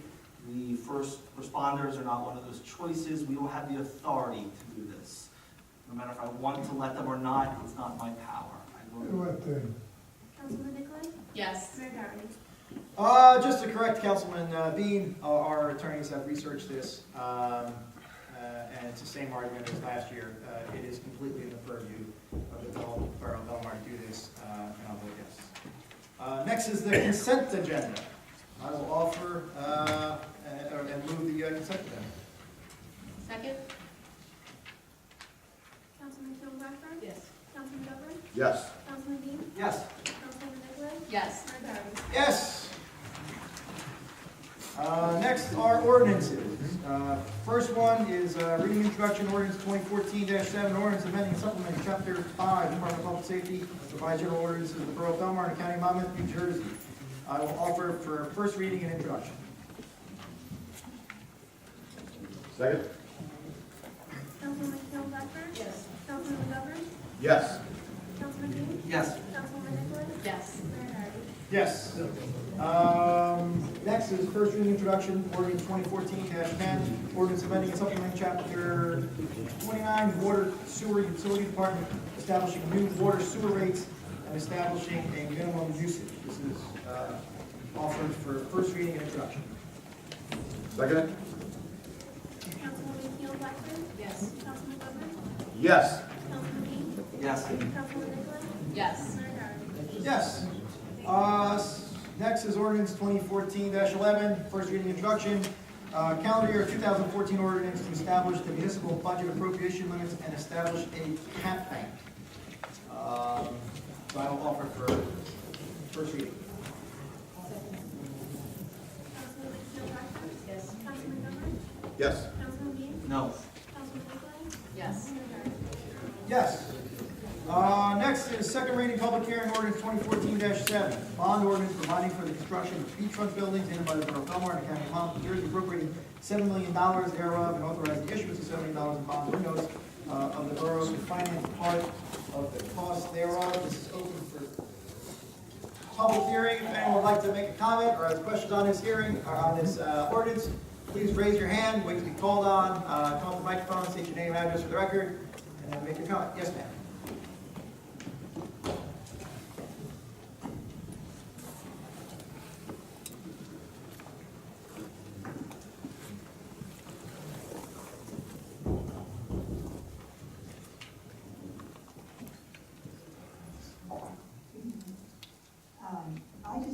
I just need an address for record. Oh, sure. Martha Maselka, 102 North Boulevard, Belmar. That's everything. I just want to say, I believe the pavilions should be bonded separately so that some priority can be given to critical infrastructure projects that need to be funded. Now, the 10th Avenue Pavilion, for safety, needs to be given priority. The Taylor Pavilion needs to be done, there's no question about that. But it is not imperative that it be done immediately. Fixing Lake Como is a higher priority, I believe, due to the people's flooding and all those issues that people have. So I know it's important that we know our budget and we be mindful of our priorities and not cause tax burdens on our residents. So I'm asking the council, would you consider tabling this right now and maybe doing them separately so that the 10th Avenue Pavilion would go through and that we could address these other issues in terms of flooding the residents of Lake Como at the same time? Well, you mean the residents of Belmar that surround Lake Como? Yes, I do. Well, the first thing I would tell you is, if you go out there, I'm sure you have, the Army Corps of Engineers has put a tremendous amount of sand now between you and the ocean. Finally, it's been a long time. That beach was much narrower than it is today. So that will help you and your property against future storm surge. The second part is the lake itself that has flooded in the past just due to a bad thunderstorm. And I would tell you that the lake and the pavilions are two completely separate and distinct entities. Let me give you an example. So the pavilions are both located in the borough of Belmar. Lake Como, the outflow pipe, right, the thing that takes it out, is not located in Belmar. Let me just read a letter to you. This is from the Department of Environmental Protection, State of New Jersey. This letter is to the administrator for the Borough of Spring Lake, not Belmar, Borough of Spring Lake. Dear Mr. Dempsey, this letter is a reference to the ownership of the outflow pipe from Lake Como to the Borough of Spring Lake, New Jersey. As requested, the New Jersey Department of Environmental Protection has asked the Attorney General of New Jersey to review the ownership issue of the Lake Como outflow structure. the NJDEP provided copies of the 1996 cooperative agreement between NJDEP and the Army Corps of Engineers, the 1994 Boroughs of Spring Lake and Belmar Beach Replenishment Agreement, and a review of the Safe Dam Act to the Deputy Attorney General. Based upon a review of the statute and agreements, it has been determined that New Jersey Department of Environmental Protection is not the owner and/or operator. It is not responsible for the continued repair and maintenance of the Lake Como stormwater outflow. Responsibility for the dam and outflow rests with the Borough of Spring Lake and Monmouth County. In other words, if we had a project together and we had the money for it, it's not our land. If you wanted to, let's say you wanted to do drainage from your house and get it down the street, and you had to go over this much of your neighbor's yard, you are not permitted to do that. It is not your property. Now, what Belmar has done is we told Spring Lake we will take the lead. We'll work with them. We'll do anything to assist them.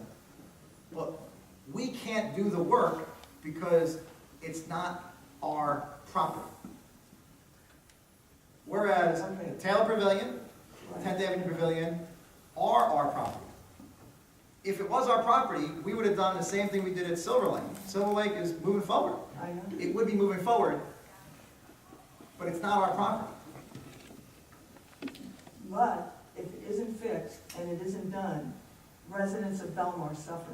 Absolutely right. And it has not been done. I mean, you can't point to the pipe really being fixed yet. I mean, apparently the infrastructure with the beach replenishment clogged the lake. When we just had this rain, people in Belmar, their basements, some of them flooded. Right, the lake did not overflow though. Pardon? The lake did not overflow. Yes, it did. Yes, it did. Come down. I'd like to just help Brad for 1 second. No. Give me one person at a time. This is an on-the-record meeting. Director Campbell, did the lake overflow? Not in the Belmar section, it did not. It did. I would also say this, that if you go out there now, you'll see a pump out there. No.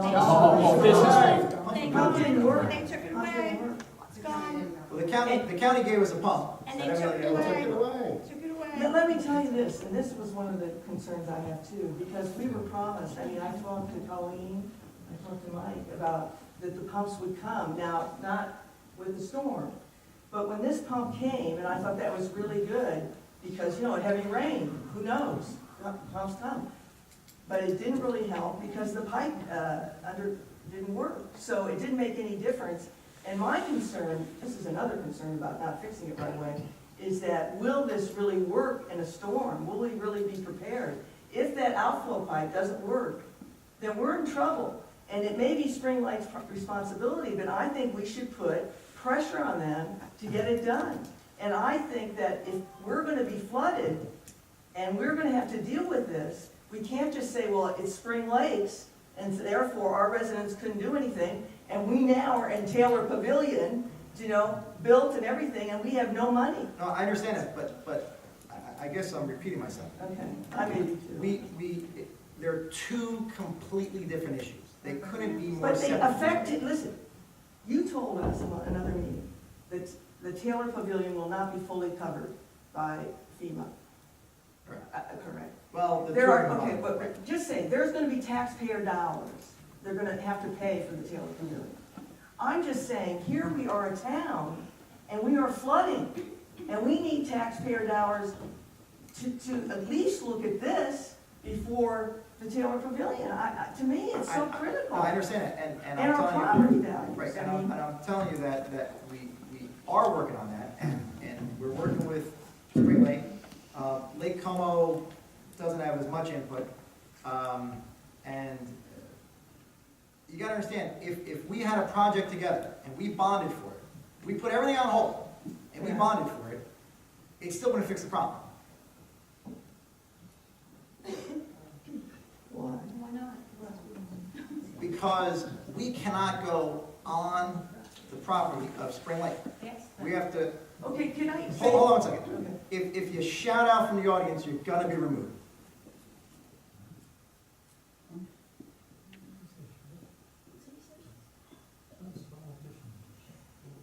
So we work with Spring Lake, and we do work well with them. We have a good working relationship with them. And we told them, listen, if we would take the lead on bonding for a project, we would take the lead on bonding for a project. But they have to agree to the project. And what do they say back to you when they say, we'll take the lead? They I'm say glad that's that you great. say They that. say that's great, well, let's work together on it. And then, We don't have a project right now.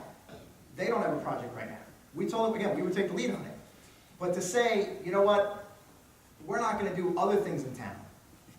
Let's say we didn't do the water infrastructure, even though people are drinking brown water. but no, To do yeah, this. that's different. That's a No, priority. no, No what I'm question. saying is, they're all different. Every project is independent of the other. The Silver Lake project is different than the pavilions. The pavilions are different than the water. That it's different than hazard mitigation. They're all different projects, taken individually. So to say, don't do one until another's done, to me, doesn't make any sense. Yours is absolutely a priority. You're absolutely right. We made sure that the Army Corps had a big buffer, because there are gonna be future storms. There are gonna be nor'easters, there'll be more hurricanes. The issue you have, and we completely understand this, isn't so much the hurricanes, it's if you get 4 inches in a short amount of time, you have the serious potential for flooding. And it could be fixed. It could be fixed. It's gotta be dredged. If you go from Avon into Spring Lake, or I'm sorry, Avon into Bradley, you'll see where the county, right? They did spot dredging. They did spot dredging there on the lake to mitigate against that hazard. We need that as well. So we're gonna work with the county, we're gonna work with Spring Lake. We will come up with a solution. But it's not as if, well, we shouldn't do anything else in town until we come up with this one solution. I understand it's a priority for you, it's a priority for us, but to put everything else off, Well, Doesn't please seem like a lot don't of say, sense. I'm saying, don't do it, though, you understand that. What I'm saying is that taxpayer dollars will be involved with something that isn't as critical, it isn't as high a priority in my mind. I'm talking about the Taylor Pavilion now, as really coming together with a solution for Lake Home. Martha, well, I would tell you, we're still working out how the funding source outside of FEMA, what it will look like for Taylor Pavilion. So we're still working on that, and that's working through the courts. Martha? So it's not 100% sure that that's all going to be picked up by taxpayers. Martha? But I would tell you that I understand what you're saying, and believe me, your area is a major concern. It's a major priority. It's a huge problem. It will be addressed, clearly, and it's to me too, it's not getting addressed as quickly as you would like, it's not getting addressed as quickly as I would like. If it was like Silver Lake, it would have been done by now. It's a different issue, completely different, there's different jurisdictions, and I'll share the letter with you. We have no jurisdiction over that outflow pipe, zero. But I will tell you, if you offered to help fix that outfall pipe with money, you think you would be refused?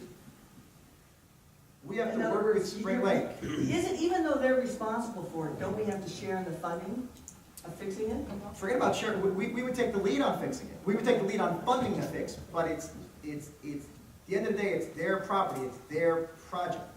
Again, we'll take the lead on funding it, right, and then we would do a bond, I don't know what the amount is, and then they would pay into it, like Coma would pay into it, we'd all pay towards the debt service to pay the bond off, and they've agreed to that.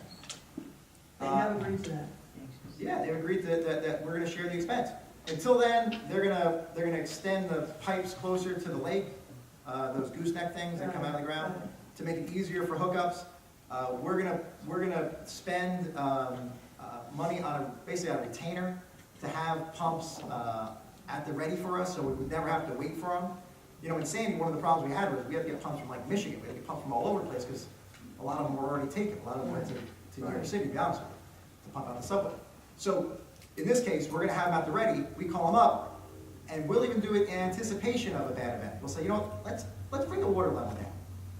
Now, there's an expense to having, right, that on-call 24/7, but we think it's worth it. And we all share in that expense. So we are working well together. I think it's important to continue to work well together, but it has absolutely, positively nothing to do with rebuilding the pavilions. Nothing. Martha, I think what you're asking is take the 7 million table it, split the two buildings in two, get the one built that's for the lifeguards and the police, and then take that other money and put it towards Lake Como. Is that what you're asking? Well, I think it's a higher priority, yes. Okay, I will make a motion that we table this ordinance so that we can come back, split these two buildings in two, or just fund the one 10th Avenue, and then we look at Lake Como publicly and see what we can do with it. I make that motion. And I would tell you, building those two independently would be more expensive than building them together. Do I have a second? I made a motion. Sorry, nobody. No second. Yes, sir.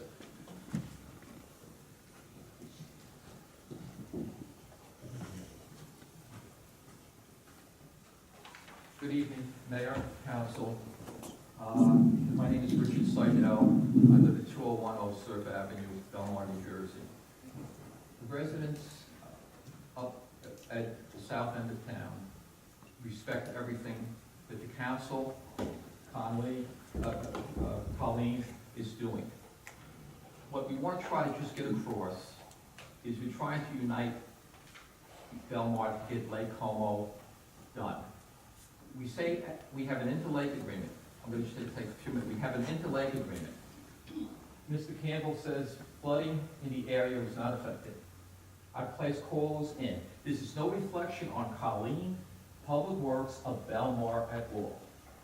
What happened up at the lake, I walked all over, and believe me, I know exactly what's where.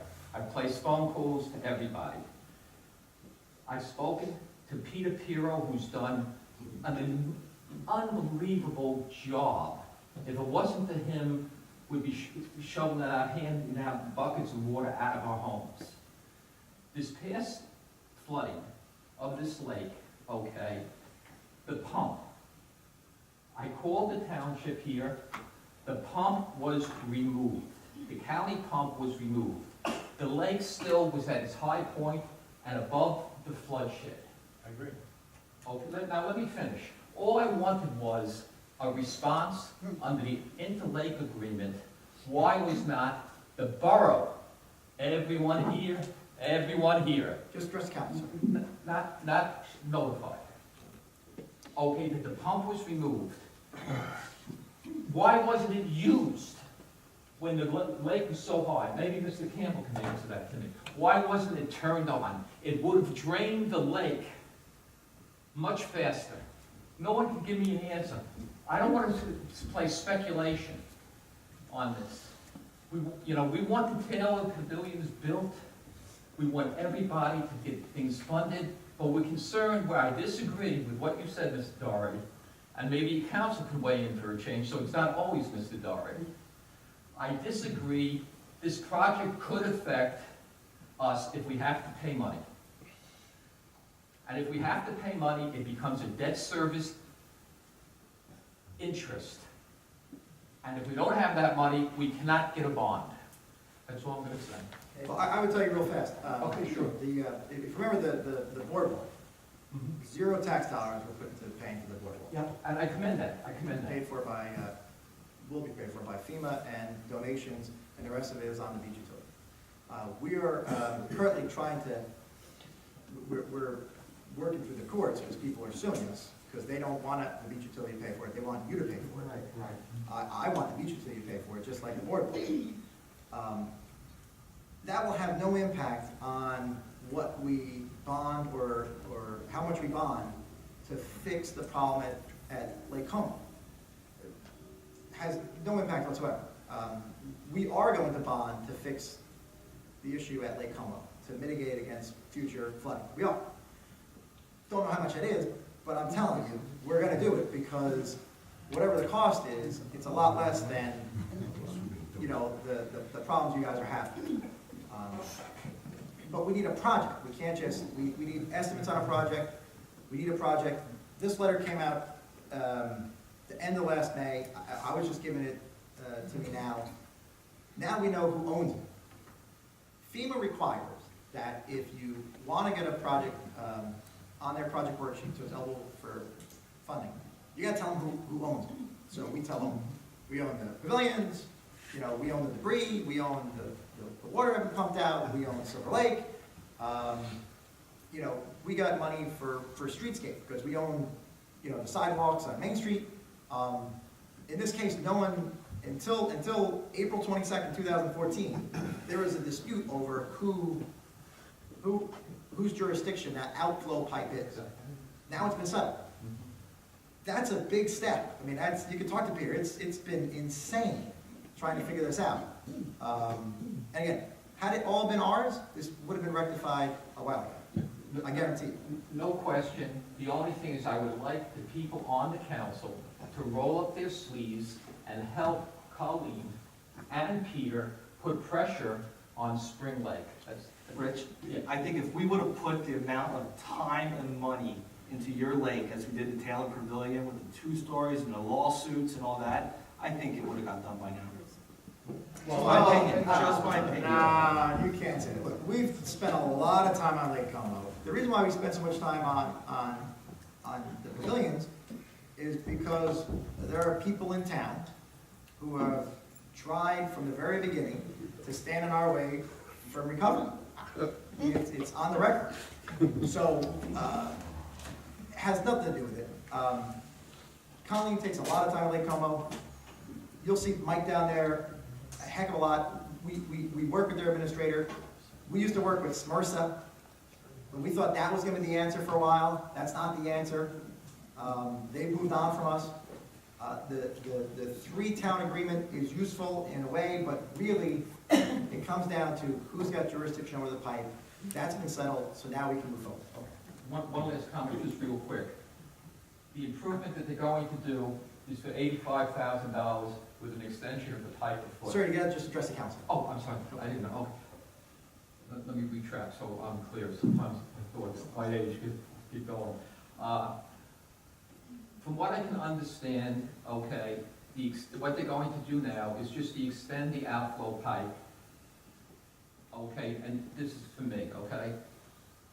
Only about a foot, or a foot and a half, which is a total cost of $85,000. Why do they have a contract for $355,000 from a contractor recommending something else? Why does who have that contract? Pardon? Why does who? Spring Lake.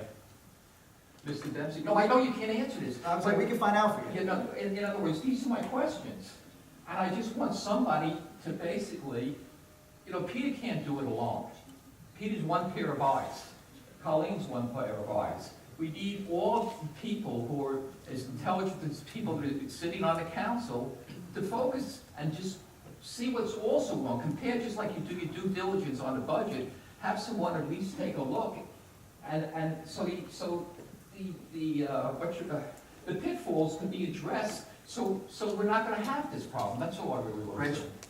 I consider you part of Belmar recovery from Hurricane Sandy. So to say I'm against you, I think is ridiculous. No. You voted no on the bond ordinance that funded the pipes that pumped the water out. For where? I have no idea, That Mayor. pumped the water out from when Lake Como flooded after Sandy. How long ago? I don't know. Listen, you're throwing. Well, Sandy happened October 29th, 2012. Right.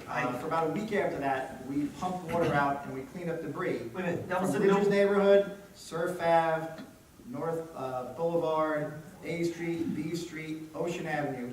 We pumped that water out. We had to pay the person to do that. And when it came time, you voted no. No, I think actually I abstained because I would not vote on a no bid contract that we could have had a meeting to appropriate money for. No, I you remember voted that. no on first reading introduction of a $20 million bond ordinance. to clean Oh, up this first town. reading. What about second reading? So you're saying you voted no before you voted yes? No. I'm saying, that was, Mayor, you're playing politics. That was all about the boardwalk and FEMA would not say that we're gonna get that money back until FEMA approved The it. boardwalk didn't cost $20 million. It was No, the to bond clean for up the town. boardwalk did. Now you're throwing politics into this. No, the bond didn't cost $20 million.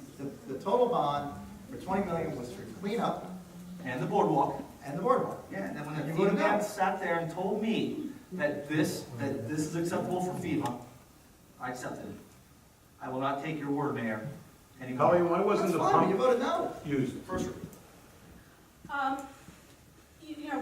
We're in constant conversation with Spring Lake, Mike Campbell, and myself. Mike had a crew down there up to 2 o'clock in the morning on the height of the storm. The recent storm, the one last week. The most recent storm. I can speak to a few things. One, when the current outflow pipe, even though it is undersized, when it is functioning, it can move a huge volume of water. So when the low tide goes out, we make sure that it can flow, and that it goes like a geyser.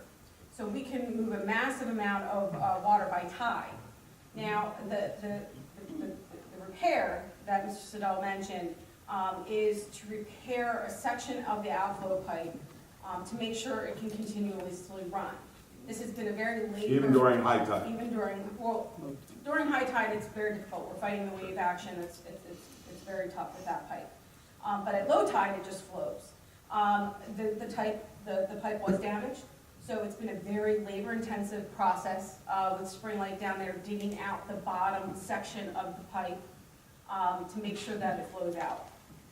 The pumps that were on there, there was a pump that was provided by Monmouth County.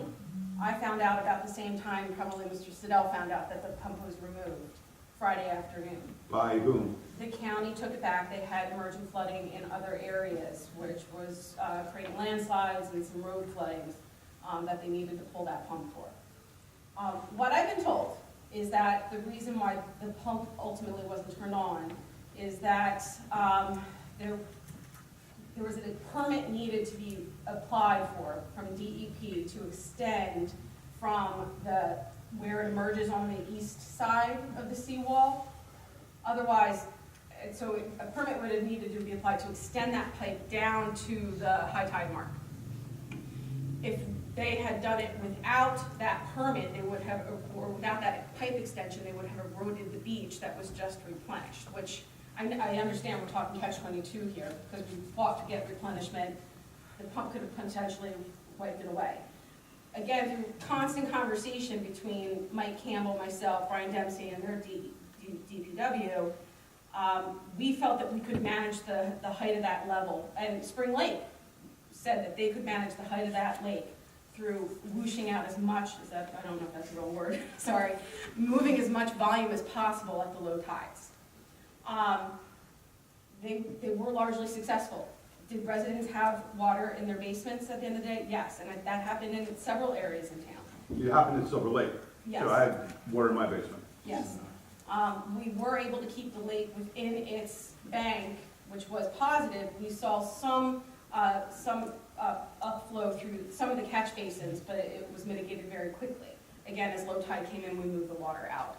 So I apologize for the very long answer, but that's the situation as best as I understand it through my conversations with Spring Lake. Thank you, Richard. Mr. Clark.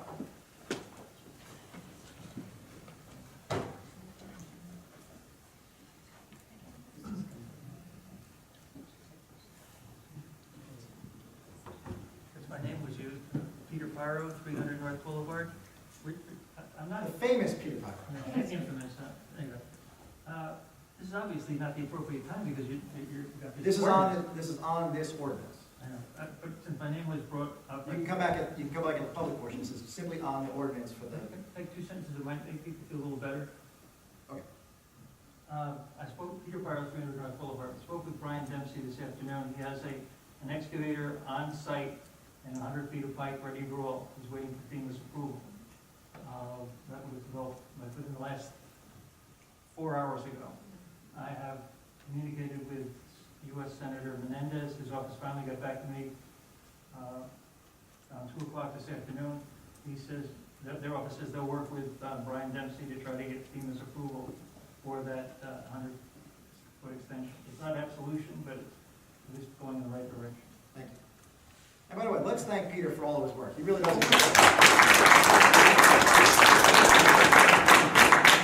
And Richard, you're wrong. There are actually multiple Peter Pyros. Right now, there's a Peter Pyro at the lake, and another one in Spring Lake at their council meeting. Yes, David.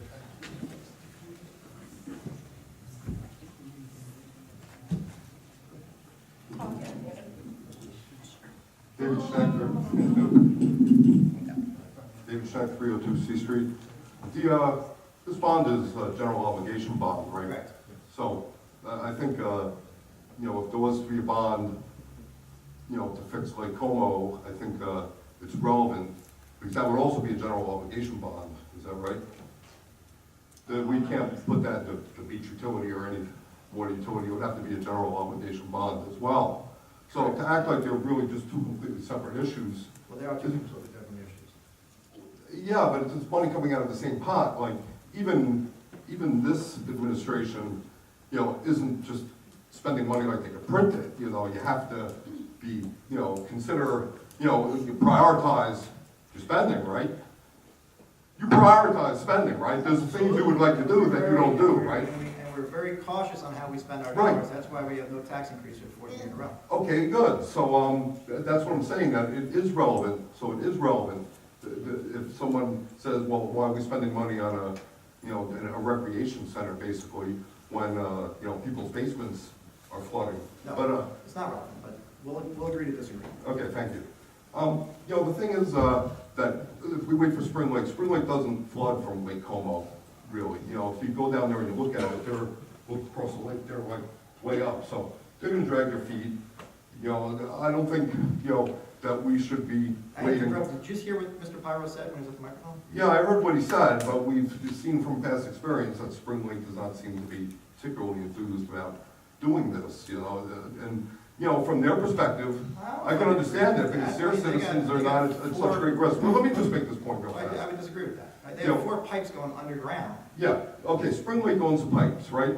But we could build new pipes. In Silver Lake, we are building a whole new outflow system, and we're running it 6 or 7 blocks, to a convenient place to drop it off. So we can't just say, well, they own the outflow pipe, so we gotta work with them. But, there is right away in Belmar where we could run a new outflow pipe, a new reliable outflow pipe, completely within the borough of Belmar. It doesn't have to be in anybody else's jurisdiction, isn't that true? You want to run an outflow pipe from Spring Lake down to... No. Completely within the borough of Belmar. We could run a new outflow pipe, just like we did for Silver Lake. Where would it go? Well, it could go out to the ocean, right? But the ocean on Belmar's jurisdiction, in Belmar... We can ask our engineers to take a look. We can ask our engineers to take a Yeah, look. but we can't use the fact that Spring Lake owns the outflow pipe as a reason not to move ahead with this, And really, we're not, be very clear, we're not using anything as any reason not to move ahead with anything. That's not true. We want to move ahead. We want to be aggressive about this. But there's an issue with jurisdiction. That's just been resolved. That doesn't have to be at all, because, there could be some other complications that come up in the future. Now, this outflow pipe that Spring Lake owns is old, and it's damaged, and there's problems with it, it's unreliable, and, the thing could fail during a storm, my thinking is that since it's our residents that are mostly at risk from the flooding there, that we just take ownership of this, put in a new outflow pipe, keep it within the jurisdiction of Belmar, build it 36 inches or 48 inches, however big it needs to be, to when the tide is lower, to empty that lake out, and like I said, these are all coming from general obligation bonds. There is a prioritizing that has to go on here, and I firmly believe that should come ahead of building what's basically an entertainment center. So that's all I have to say. So you call it a on this recreation subject. center, you call it an entertainment center, it's not accurate. Well, look, no one's health or safety is at risk from not having Taylor Pavilion. It's just an inconvenience not to have it, basically, right? I think it's more than an inconvenience, I think it's part of the character of town. But what you're doing is very disingenuous. What you're trying to say is that you can only have one or the other. That's not true. We're gonna do both, and we're gonna do them without holding one up or the other. Again, I'm not saying not to build Taylor. I'm saying fix Lake Como first, then we can bond the Taylor. Especially considering that these are both general obligation bonds that we're using for this. So it is coming out of the same till. It's not a completely separate issue, because we can't just spend whatever we want. We can't. There are limits to what we can do, and I'm just saying that I think that would be better to prioritize. I can't imagine what it's like living in a flood zone. I'm very lucky that we're on high ground and I haven't been affected by this, but I can't imagine what it must be like to just lose everything in a flood, so that's all I got to say, thank you. Well, I can tell you it's horrible. I was there the day after. Yeah, Brenda.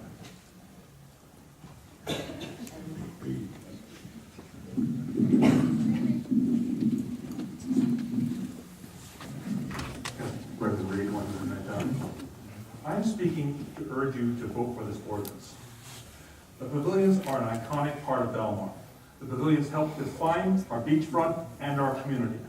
They also help attract tourism and business that generate tax revenues that are used to help pay for infrastructure, like the infrastructure needs of our community. It has been over 17 months since Sandy destroyed the pavilions. We've had many discussions, debates, yes, some legal actions, much wrangling over the replacement. We have a plan. Let's get on with the job of building the new Taylor and 10th Avenue pavilions. I can't wait to see and hear the pile drivers at work.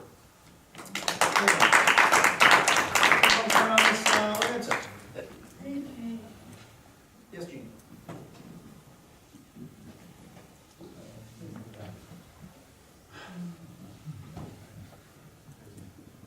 Gene Kramer, 4th Avenue. Mayor Doherty, thank you very much. I think you did a wonderful job down at the beach.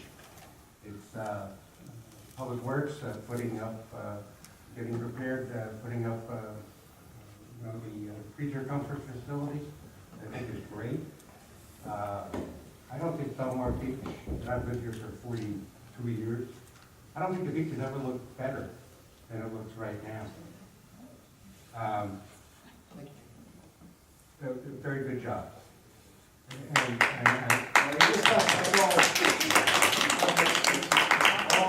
It's all Mike Campbell and his DPW. They did a great job. Yeah. Like I said, I don't think it's ever been better. I don't know what you're trying to improve. I guess where I'm coming from here, and by the way, I did check. This is on the ordinance, correct? Yes, absolutely. I did check the borough website. I've been tracking this, and I appreciate that Colleen had put up there the most recent drawings for the proposed pavilions. The one at Taylor and one at 10. Before that, there was a bit of a history of pavilions in Belmar that were up at the boardwalk. And over the course of history, there's been, I guess, quite a few pavilions. And there is one thing in common with all of them. They're gone. Anybody that thinks that they're going to defy the ocean, the Atlantic Ocean, by building things up on the beachfront is a fool. And that's the way I view this. There's no reason, and by the way, I saw the beach revenues that were published in the Asbury Park Press, so I guess we came up a little bit, there was a couple % difference from historical beach revenue that was taken in last year. Last year was a okay beach revenue year. 2012 was better. Part of the problem in 2013 was that it rained, I believe, 24 days in June. Still, okay. Was there any accounting for the free beach access, the loss in revenues as a result of making the beach free for first responders, military, and so on? Tell me how this is relative to the ordinance. Well, it's relative to the ordinances. I didn't see last year any other than weather, any detriment done by Sandy to our beachfront at all. Like I said, I don't think that beach has ever been better. We have a unique municipality here that has an unobstructed eastern horizon for 1.2 miles. And I challenge anybody to show me where such a condition exists in New Jersey, or for that matter, on the entire East Coast. And what, we want to spoil it by driving piles and put obstructions in the way? We don't need that. Quite truthfully, if you're looking for a place to have people assemble, go rent some space over at the Acme building. It's been vacant for years, and it's more in the center of town. maybe the people in Rhode Island Point, they don't have any use for the Taylor Pavilion. They gotta jump in the car to go over there. Why not, if you wanna do something, don't refer to the Taylor Pavilion as being the center of Belmar. It isn't. The center of Belmar is actually the elementary school. But the Acme building, which has available floor space, and has for years, is available. And quite truthfully, it gives us all a place to go look and watch this site remediation that's going on over there. Okay? It would be at the center of town. I think this is a waste of money.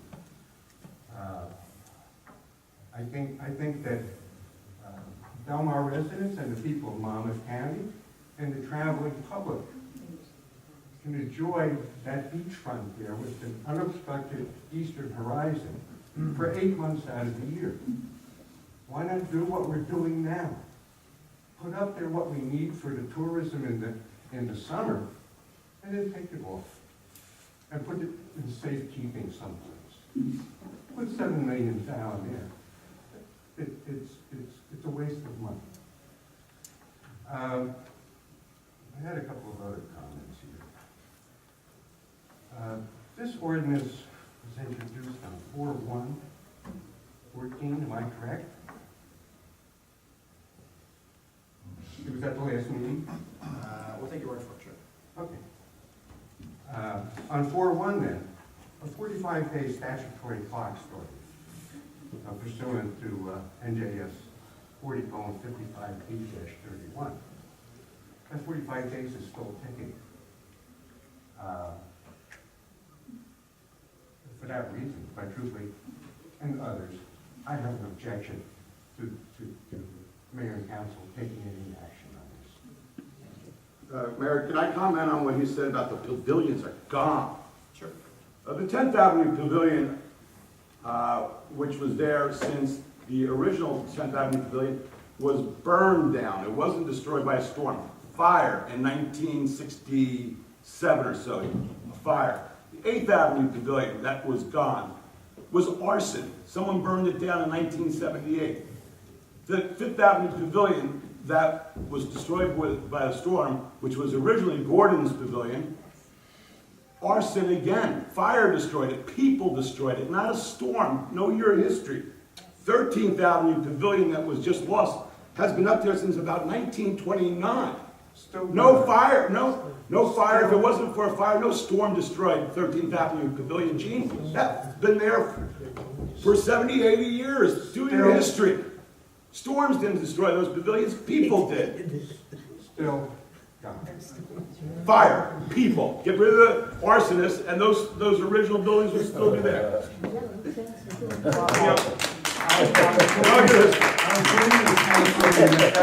was chasing after arsonists.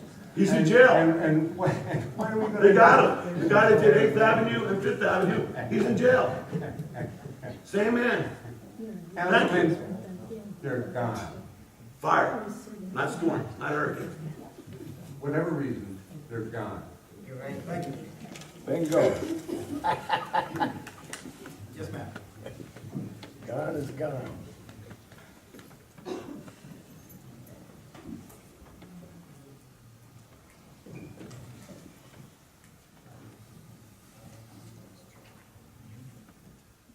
Joy DeSantis, 101 6th Avenue. I just want to go on record that I really strongly object to the $7 million bond, the 2 pavilions, largely because of the issue of the funding of the bonds, which has been unclear since this entire issue has been presented before the council.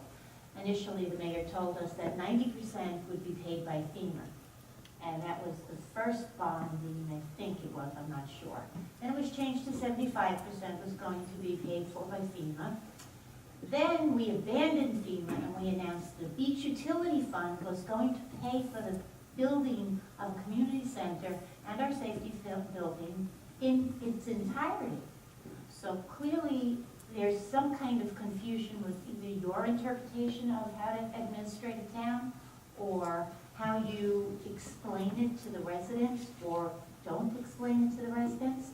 But if I were to ask you questions now about funding on this bond, and if you could answer them accurately, I would be satisfied, but I'm fairly sure you can't. One of the questions I would ask would be, you submitted $3.1 million to FEMA in amended project worksheets for the entire reconstruction of these two pavilions. Do you agree to that, or do you not agree? I'm gonna be honest with you, you made so many misstatements, it would take me a long time to correct these. I don't think I made one misstatement, but it's okay, because I know that's how you like to talk to people who disagree with you.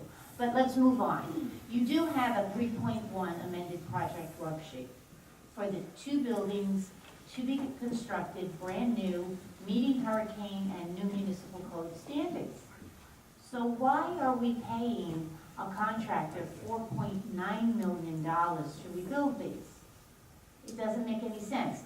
And let me just backpedal a little bit. Your initial plan for the pavilions were for 3 buildings, one which was a 2-story miniature golf, open airway thing that probably would have lasted 15 minutes in a store. So we scratched all of that. You decided to do that with 6 beachfront advisory committee meetings, but we scratched it, but we still are responsible for all those thousands, hundreds of thousands of engineering bills and architect bills.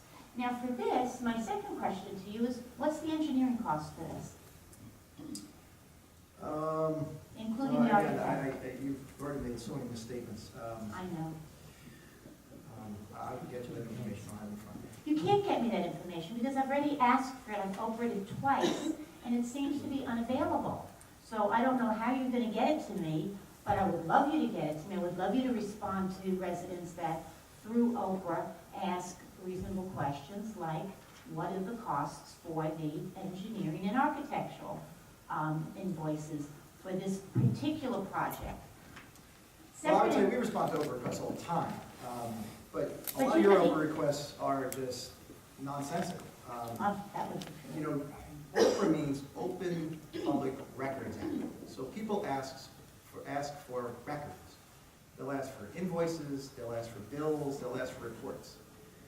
You ask for, why do you think you wanted to do X, Y, Z? It's not Oprah. I'll show you your Oprah. Your last Oprah had 19 questions. Yeah. You know why? Because I when don't you know come why. into town, the same Oprah law that you're trying to quote me allows for any resident at any time to have full review of any public record in town. But we don't have any public records in town. We don't have any public a records in file. town? We don't have any, no, because I go in there all the time and I say, can I look at the beachfront pavilion file? It doesn't exist. There's not an electronic file. I'd be willing to sit in a room and look at an electronic file, which I have done in many, many other municipalities. I would be willing to look at a hard copy file. It just doesn't exist. What I was given was the construction bid, the 1,083-page construction bid that was generated from an engineering company, which I think was pretty pricey, but it didn't have a floor plan, an interior floor plan. So one of the crazy things I did in my Oprah was ask for an interior floor plan of the Taylor Pavilion. Crazy. I don't know, what was I thinking? I want to know what's inside the building. What's the spacage? What's the usage? What's the maintenance? What are the operational costs? None of that is public. None of that is anywhere. How would you like me to phrase that any clearer than I just did right now and I just did in writing? We'll respond to your Oprah requests. You can continue to submit them and I waste the know time of our it's an borough staff. exercise in futility for me. But I will tell you one thing, that you're not listening to your town people. They don't want this.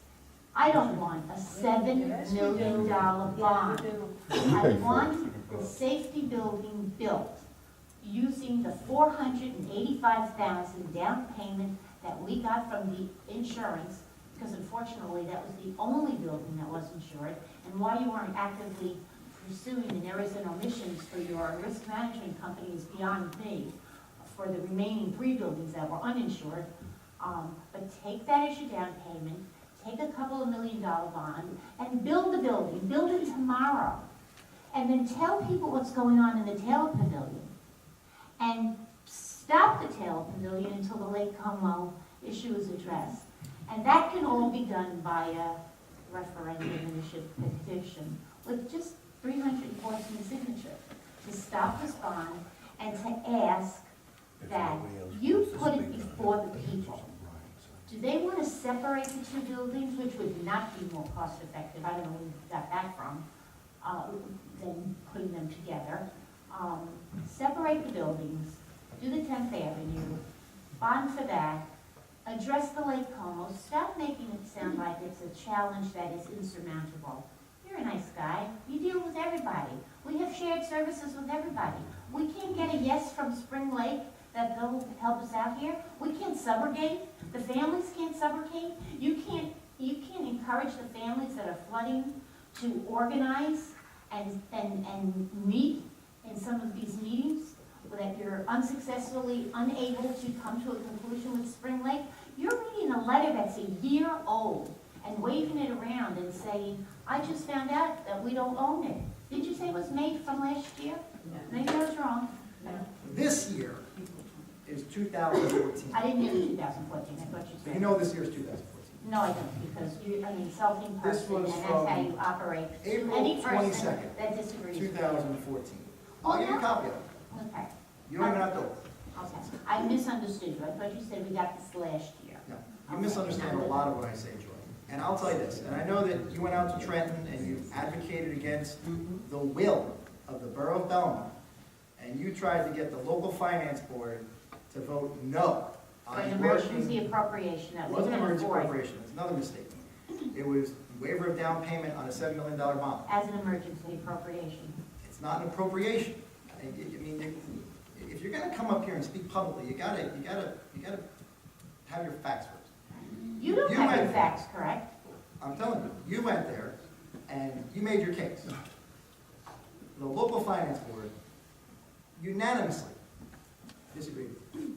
They didn't. They held back $50,000. They disagreed with you because you wanted them to disallow the entire thing. Now, you went there. Now, the folks who are on that board are a mix of Democrats, Republicans, they're all over the state.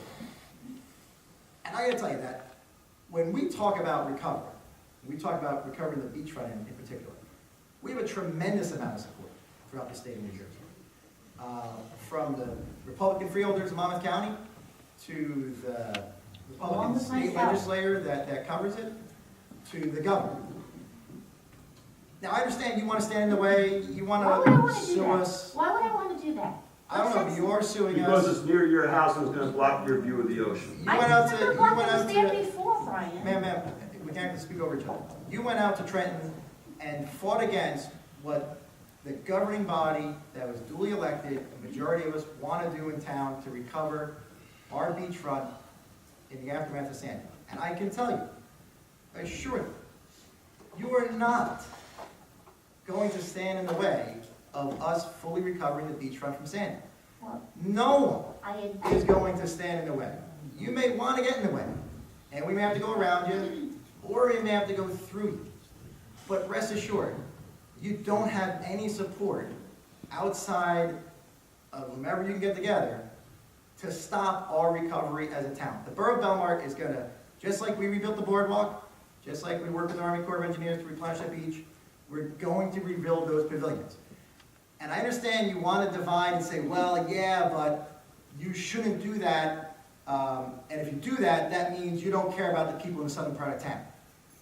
I can tell you, I was in the southern part of town every day after Sandy.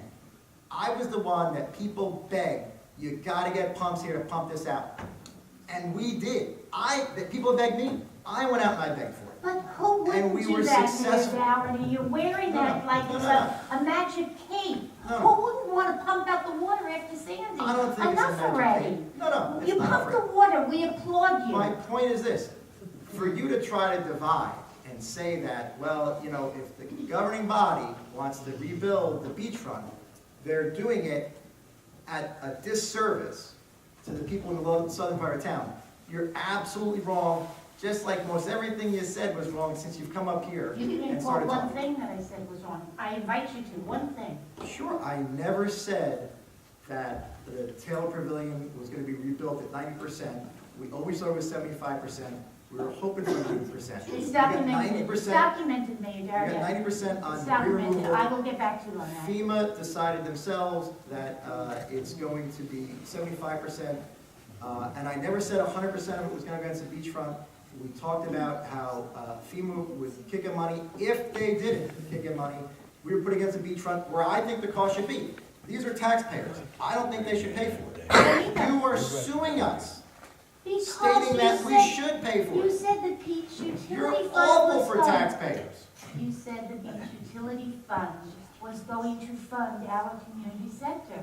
The beach utility fund is a flat fund. But then you It is sued to us. service the beach. What goes in has to go out to pay for services of the beach, to include bathrooms, cleanup, maintenance, not a community center. And it's misleading to the residents to tell them that the beach utility fund is there for that service. They're not. We would have ended up getting sued. I prevented the tourists from coming into town and actually saying, why am I paying for the town community center with my $7 ticket? A portion of the money from the ticket will, the beach utility funds goes to pay for the services. You can't say these things, but I still feel, my point I is. understand, you don't want us to rebuild the pavilions. No, I would love you to rebuild the pavilions, and Brian, you are so inaccurate to accuse me of blocking my view. It's foolish and immature. I said I didn't want a second floor Taj Mahal. It was on the petition, if you even took the time to read it. We never objected to the 10th Avenue Safety Building. We only objected to the second floor, as did a member of the Beach Advisory Committee who quit, who I believe is married to the current candidate running. But let's not even talk about That's that. not why Mary stopped coming. She didn't quit. She didn't quit. I believe that she didn't want a second floor. That's just me. And you know I don't speak accurately, because Mayor here is going to say that, and everybody's going to believe it. But I do speak accurately. And I'm here to say that I really But it was oppose. not going to be, quote, the Belmar Recreation Center. We have used that Taylor Pavilion when it was originally rebuilt after it was burned down by an arsonist. It was rebuilt as the old building was. There were some modifications. And then as we had more and more demand, because I was a recreation director, more and more demand after Labor Day to have activities in there as far as like, the Belmar, matter of fact, the Shark River Fishing Club was the first ones to want to have an activity for fishing poles, rods and reels. And then it started getting used more before Memorial Day. It got to be so used, demand, even though we were putting up the blinders on the east side and it was dark in there, people still wanted to use that building. We put in heat, but it was never a recreation center. Of course, we But you did sold use it it as that. in the You sold it as a community center with a catering hall on the second floor. Where are we gonna could put have used it that 250 way. people parking Boy, cars? do you know what we could have gotten, the monies we could have gotten for people that, let's say, I'll just use Verizon, I don't know, wanting it to have some type of business seminar in October on the boardwalk overlooking the ocean. That's not a rowdy crowd. Could have been, a couple hours on a Wednesday or a Thursday. There's all sorts of professional groups that would have wanted to use that second floor overlooking the Atlantic Ocean and would have paid us a lot of money that would have paid for the, let's say, the cost of the utilities. I'm And sorry, I disagree with that. You can't. you don't think we could have rented that out to professional groups wanting a business seminar? No. I feel that, at what price? $350? We've had requests for weddings, anniversaries. That's a different story. Can we have weddings there? Can we literally have weddings? If you're gonna have now a there? wedding there, you're gonna have a business seminar, sure. Okay, with all due People respect, would wanna Brian, use it. that issue has been solved by the courts. You need, I think. No. The issue is not solved by the courts. That's not true. The issue of the second floor, No, it wasn't. No, it was not. are you gonna claim that you decided to do that on your own? Was your idea? Governing body decided to do that. Oh, kind of thought. But again, that's another misstatement, so. Hey, July 3rd minutes, 2013, Ms. Connolly explained FEMA would pay 90% of what was lost, and she would review the construction documents with FEMA prior to going out to bid. So it was That was one thing that got a little bit accurate. A little bit accurate. Okay. Well, it's July 3rd minutes, it's our minutes. Do you have anything else on this ordinance? On this ordinance, I just would like to know what you feel FEMA is going to reimburse us and what the town is going to be responsible, the taxpayers. FEMA will reimburse $3,677,767. And we believe the remaining balance that will be split between the beach utility and the taxpayers is $2,631,540. And we're going to fight you in the courts so that we push as much against the beach utility, just like the boardwalk. Legally, hopefully. Just like the boardwalk, so we can save taxpayer money, and we can save taxpayers from people like you.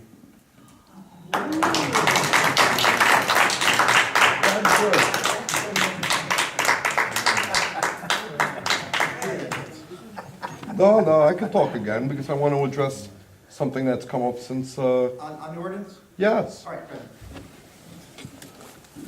I'll be very quick. Geez, oh boy.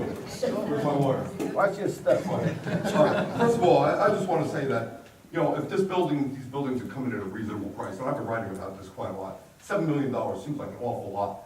Other towns are rebuilding their beachfront properties at a much lower cost. Avon was like $800,000 or something like that for theirs. Spring Lake spent like millions, but they built a pool and all this stuff. I really think that one reason for all the opposition is not that we're against recovery, it's that we want to see our money spent carefully. And $7 million seems like an awful lot. But I just want to ask Brian one question. On the ordinance. On the ordinance. Through the chair. Why are the buildings, if it's fire that's a problem, why are the buildings being built hurricane-proof but not fireproof? Why aren't we building them out of stone?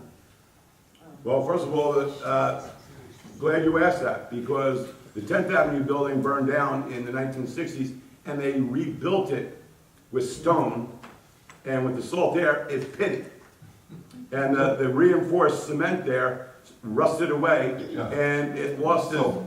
So they had to encase it with vinyl. So building a stone building on the boardwalk is not... It's not a good place to build a building. What's that? It's not a real great place to build a building, because you try to make it fireproof, and you're saying, well, I thought your question was, why don't we build it a stone? Yeah, well, I'm saying... We did it, and it was a mistake.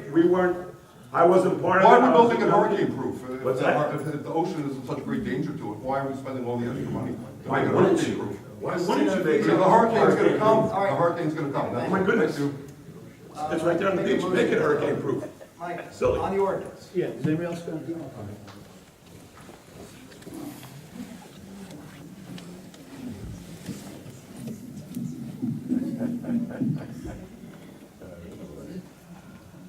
Mike Sears, 110 Second Avenue, Mayor Council, good evening again. I did attend the DCA hearing on the waiver of the down payment, and one of the questions I have and had at the time is, why do we need a waiver of the down payment if we did receive insurance proceeds on the building? The insurance proceeds are going to be part of paying the bond down. So you're basically saying that we have not received any insurance proceeds on the building as of yet? The insurance proceeds that are allocated are going to be $484,000. Okay.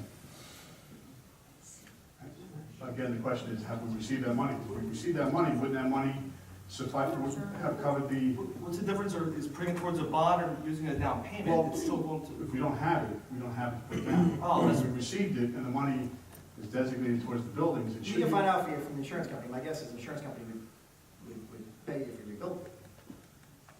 Well, I thought insurance companies insured on a loss, and we lost the building. Right. Okay, so I think that, maybe I'm wrong, I'm open-minded here. Either way, you're right. If it's $7 million, then you take off what FEMA gives us, then you take off what the insurance company gives us, then you have the remaining amount.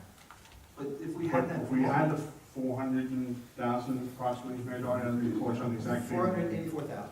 That would, if that money was received as insurance proceeds for a building that was lost, that would easily cover the down payment. So again, the crux of my question is, And I don't disagree with you, but whether you do that or you get a waiver, what does it matter? I think it matters a lot. It's debt in our pocket. I mean, if we have No, the no, money, no, put it no. towards it. If you have $10, right, and someone takes away $2 today, you're left with $8. If you have $10 and someone takes away $2 a week from now, you're still left with $8. So either way, whether we use it for down payment or we used it to pay down the bonds later, it doesn't matter. I think I can help a Sure. little, you know, and I'll be honest, I'm not sure if we are in receipt of this or if this is an anticipated allocation, but the order of Judge Lawson, which came about because of the lawsuits that you mentioned already, actually barred us from using any of that money until this matter was settled. So again, that's another reason why we had to go to the local finance board for a waiver of down payments because of the suits that have been brought against them. She's right, and now I remember, I was talking with Bill Northbeer about this. We couldn't use that as down payment money because of the lawsuits. okay, So if you're upset about that, you should tell the people who are suing us that they shouldn't be suing us. well, a lot more than that was involved in the questions that resulted in the suit. But the answer then is we have received that money, and pending the outcome of the lawsuit and a release, that money would be available for this application, correct? Correct. Okay, so had that not been tied up, that money was segregated and was available. It could have been used, you're right. The other thing, just as an aside, if I may. because On the ordinance. Walked all the way up here. It's related. When it comes to presenting the budget, Mayor Doherty, is it possible to go through line by line and show some of the expenditures, savings and stuff that have been accomplished? You know, sources and uses in terms of funds? Yeah, we have a whole data sheet, we'll have this online tomorrow. Thank you very much. Have a good evening, everyone. Yes, Thomas?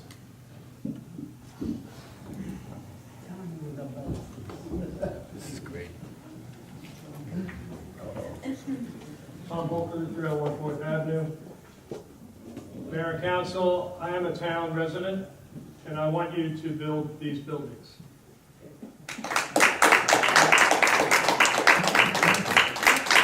I would love to have them paid by beach fees, but some of the town enemies, I think, are working so that beach fees can't be used.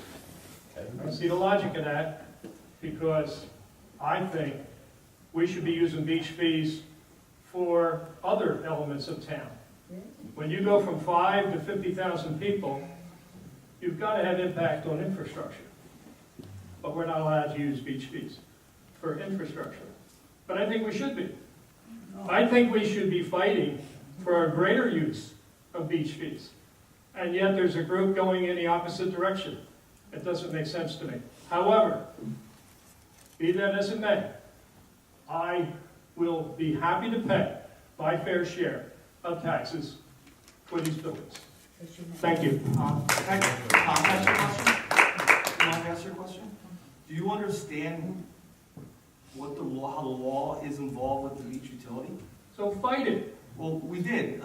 But you're fighting it the wrong way. Well, hold on. 2 years ago, I went to Mr. Rival, and he put together a proposal to allow us to use the beach utility for more things than what we're doing now. Mm-hmm. And it didn't go very far, and one of the biggest opponents of it was Mayor Doherty.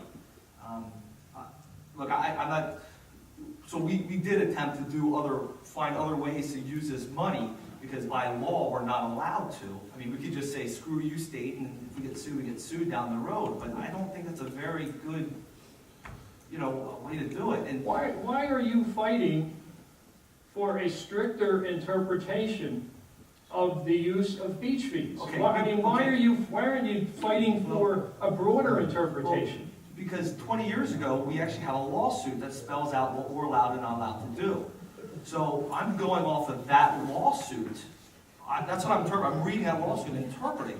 So even taking the specials, which was specifically in that lawsuit, we could not use. We've already moved it over to the beachfront and said, if we get screwed down the, if we get sued in the future, we're out of here. I mean, that's the only logical conclusion I can have. If it states right in the lawsuit, we can't do this. Well, then I'm we sorry, don't. Jim, I'm sorry, but I cannot salute you for fighting for a stricter interpretation of the use of our beach fees. I can't salute you for that. But if it's... You're working against me, I'm a taxpayer. I understand, but if it says in there, you cannot use this money for specials, and we use this money for specials, you call that not fighting interpretation. That's not really interpretation, it's pretty precise. The way I see it, our previous mayor for 20 years, 21 years, worked on a very broad interpretation of beach fees, and it's been very good for us. Oh, but he disagreed. And I know, now he's fighting the other side of the fence. Because he... Which again makes no sense to me. Well, maybe he knows something we don't. Well, he's a lawyer. I would rather, Jim, that you fight for a broader interpretation of beach fees. I'm going to fight for That's protecting what I the would like you taxpayer to do. dollar. Because, I mean, if you're worried about paying off this pavilion with taxpayer dollars, maybe we shouldn't be building it right now until we get more money in. Actually, I'm willing to pay it with taxpayer dollars. Okay. I'm willing to. Okay. But I would rather Well, I would rather... have the beach fees supported. Our predecessors put these buildings on the boardwalk. They paid for them. I want buildings that people that follow me can use, that we'll pay for it. However, we have to pay for it. Okay. Thanks, Tom. Very good. Thank you. Yes, Scott, on the ordinance. Oh, I don't know. Right, the public session's on the lot. Up on the beach. No, public session. All right, seeing no other comments, I'll make a motion to close the public hearing on ordinance 2014-7. Second. All in favor? Aye. Next, I will offer and move for adoption, 2014-7. I second it. Councilwoman Keeling Blackburn? Usually I don't speak as to why I'm voting for something or against something, but in this case I'm going to. I've heard about 6 times tonight this called a community center. In the summertime, every Monday night there used to be a concert there. Every Thursday night there was ballroom dancing. The majority of the people in that room enjoying those things were not Belmar residents, they were our guests. Choose Your Cover was in there until last year. Antiques by the Sea was in October, I believe. It brought in people that did not live in this town, and I am voting yes. Councilman McGovern? I cannot downplay the importance of Taylor Pavilion to the town of Belmar. I mean, years ago, it was just a summer building that was open from Memorial Day to Labor Day, and then it was closed, because they had no heat. The demand for the need for the borough of Belmar is great. I mean, look at all the special events, the walkathons have gone to help charities. The attention we've gotten from the Belmar 5-mile run, the seafood festival. I don't think there's another place in Monmouth County that is more well-known, attracts more special events than what Taylor Pavilion did, and that's got to be great for the borough of Belmar. Those people come back to Belmar because they recognize how Belmar reaches out and allows them to use the building for the special events, walk the boardwalk. It's a tremendous asset, tremendous asset. I'm disappointed that we don't have enough money to replace 13th Avenue Pavilion also. I mean, that pavilion stood, a wooden building, since about I forget when it was built, 1919 or 1929, one of those, and it's there, and it probably would have had to have been torn down because the pilings it was on were eroding and it was getting to the part where we needed a new pavilion. But those pavilions are so important to the borough of Belmar. We don't want just a boardwalk where people can walk or jog on, or just go down onto the sand. We need something that brings them, unites Belmar, and I'm gonna have to agree, we can use them year-round. Why would we ever lock the doors after Labor Day and not open them again until Memorial Day? That's just silly. I'm voting yes. This is so misdirection. Nobody said not to build the Taylor Pavilion.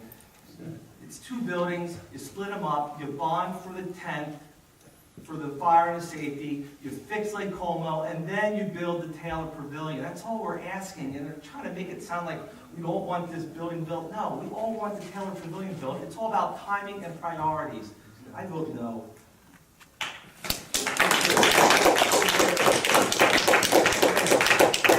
I can just add on to what my other council members have said about things that have been held there. I mean, the list is endless. The Women's Club, the Military Appreciation Day, the Circle of Friends. You know, if you want to call it a rec center, great, I'm all for it. But I vote yes for hundreds of reasons. Thank you. First, I want to thank Council President McGovern. He was the one who led the beachfront committee through their meetings last year, and it's their design that we're looking at rebuilding. And it's a design that was put together with engineers and architects, but really it was the input of 11 residents here in Belmar that made that happen, and it was through his leadership that it got done. So I want to publicly thank Council President McGovern. You know, I understand Councilman Bean voted no, and he voted no on rebuilding the boardwalk, and he voted no on paying for the cleanup. But then he tries to say, but I'm for it. Well, you can't say you're in favor of rebuilding something and then vote no on rebuilding it. To say that, I mean, don't get me wrong, you do. You do. I'm not saying you don't. You absolutely do that. But people in Belmar are pretty smart, and they understand that it's disingenuous. And I gotta reiterate, and I can't stress this enough, and the amount of support and assistance we've gotten throughout this county, throughout the state. I mean, our buy board campaign raised $720,000 in private donations. We garnered over $1 million in military equipment for our Department of Public Works. We raised over $300,000 in private donations distributed to families, both in the forms of direct financial assistance and in much-needed gift cards that help those families. And I tell you, we should be proud of what we did as a community. We should be proud of how we cleaned up, and we should be proud of how we're rebuilding. And I can't stress enough that nobody, no member of this council who goes to advocate against the town in Trenton, no member of the public who wishes to be a member of this body who advocates against us, no one is going to stop us from fully recovering as a town up at the beachfront. Now, the cost for it. We believe the cost should be put against the beach utility, just like the boardwalk. Everyone here who's a taxpayer and lives in Belmar can walk on the boardwalk. You did not pay for it. You can run on the boardwalk, you can skip road on the boardwalk, you can have meetings on the boardwalk, you can drink coffee on the boardwalk, you can have lunch on the boardwalk. Can I smoke? You cannot smoke on the boardwalk. But Then I don't want to pay for it. You can complain to your mayor on the boardwalk. You can do all those things on the boardwalk, just like you'll be able to do inside the 4 walls of the new Taylor Pavilion, just like you'll be able to do, well, not really inside the public safety, but the public safety is for everyone as well. So, as important as the Taylor Pavilion is to our community, and when I say it's a center of town, I don't mean the geographic center via Google Maps.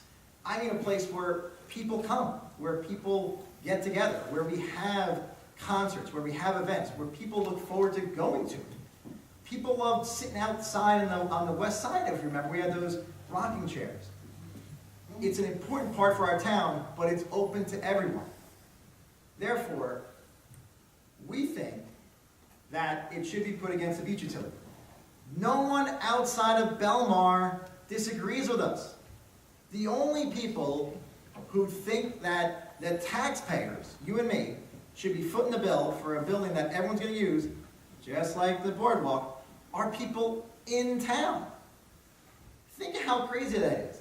And their logic is, I'm going to sue you now, just in case, just so you don't get sued later.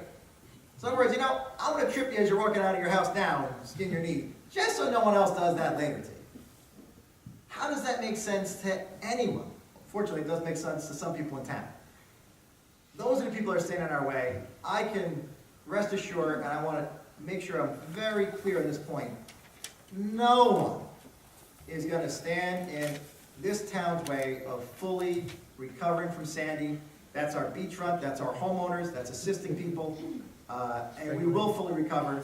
We'll mitigate against hazards at Lake Como. That'll all get done, and I appreciate the support of the majority of the council in moving forward on this. So I vote yes. Yes.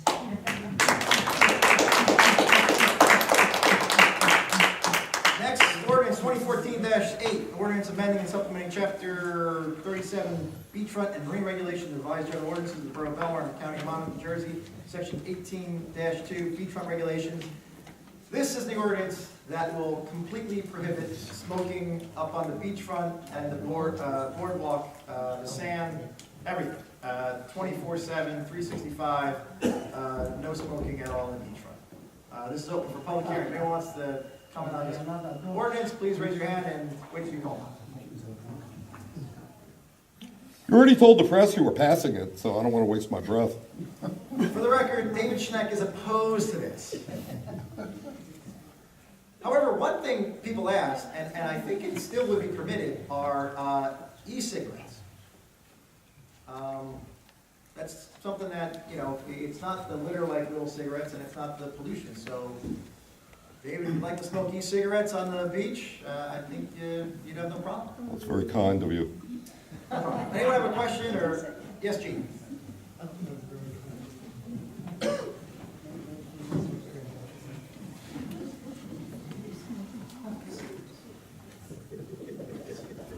The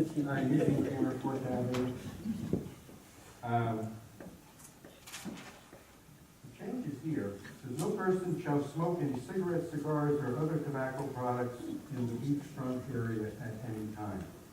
I checked the rest of this section of the borough's code. The beachfront area is undefined. It doesn't delineate, there's no map, there's no even verbal description of what comprises the beachfront.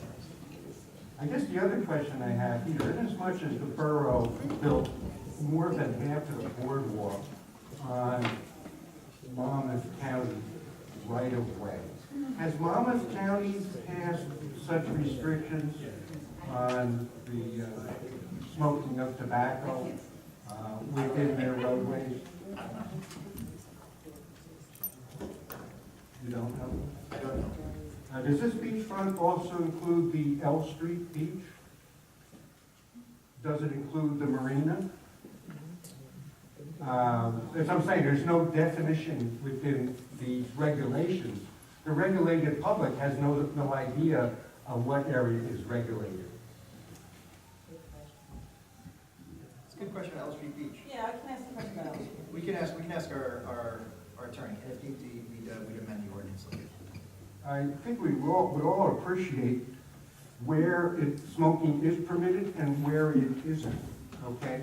I can see a situation here where people just take their car, park up against the boardwalk there and sit on top of their cars and smoke cigarettes, flicking the butts all day out into the roadway, or onto the boardwalk for that matter. Well, if they flick their cigarettes, then they're littering. But could someone sit in their car and smoke? Absolutely. You'll get back to us as to what area is the marina covered by this? I don't believe the marina is, but the question is... You don't believe it is, but you're not sure. That's not the intention, and I don't think we would cover the marina. People have boats, they want to smoke on their boat, that's their prerogative. But if the question is... How about the jetties when you go out to fish by the inlet there? Up on the beachfront? Yeah. Yes, that's covered.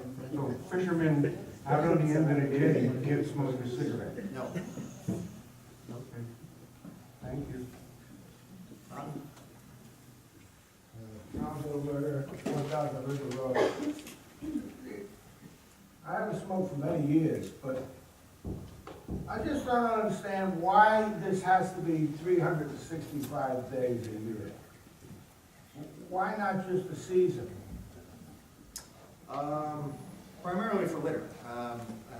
As Gene mentioned, for some reason, not David Schneck, but many other people who smoke, and you can see this, they'll just throw the cigarette butt on the sand.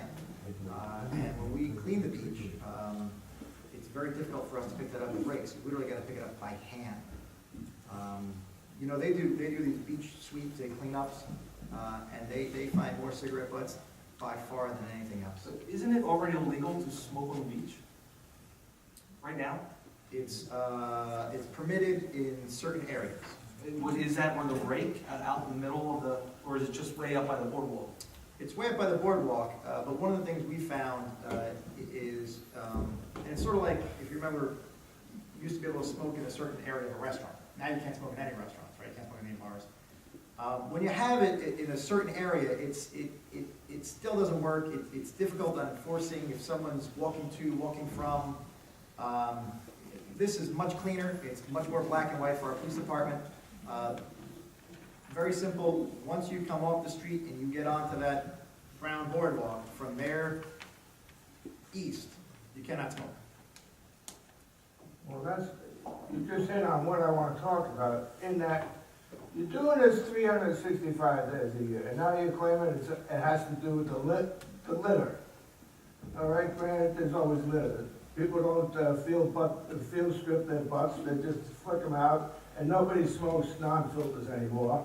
They all smoke filter cigarettes, right? They've smoked other things that are not filtered. So the filter is always there and everything. But my point is this: if you make it 365 days a year, as you just mentioned, a police officer can give a ticket for the person smoking and everything. Up Now, to the, it's up to the afterwards, police. The police have discretion, as always. yes. Now, after the season, there's a lot fewer people. The litter problem, if it is a problem per se, is much more reduced off-season than what you have when we have the thousands of people here during the season.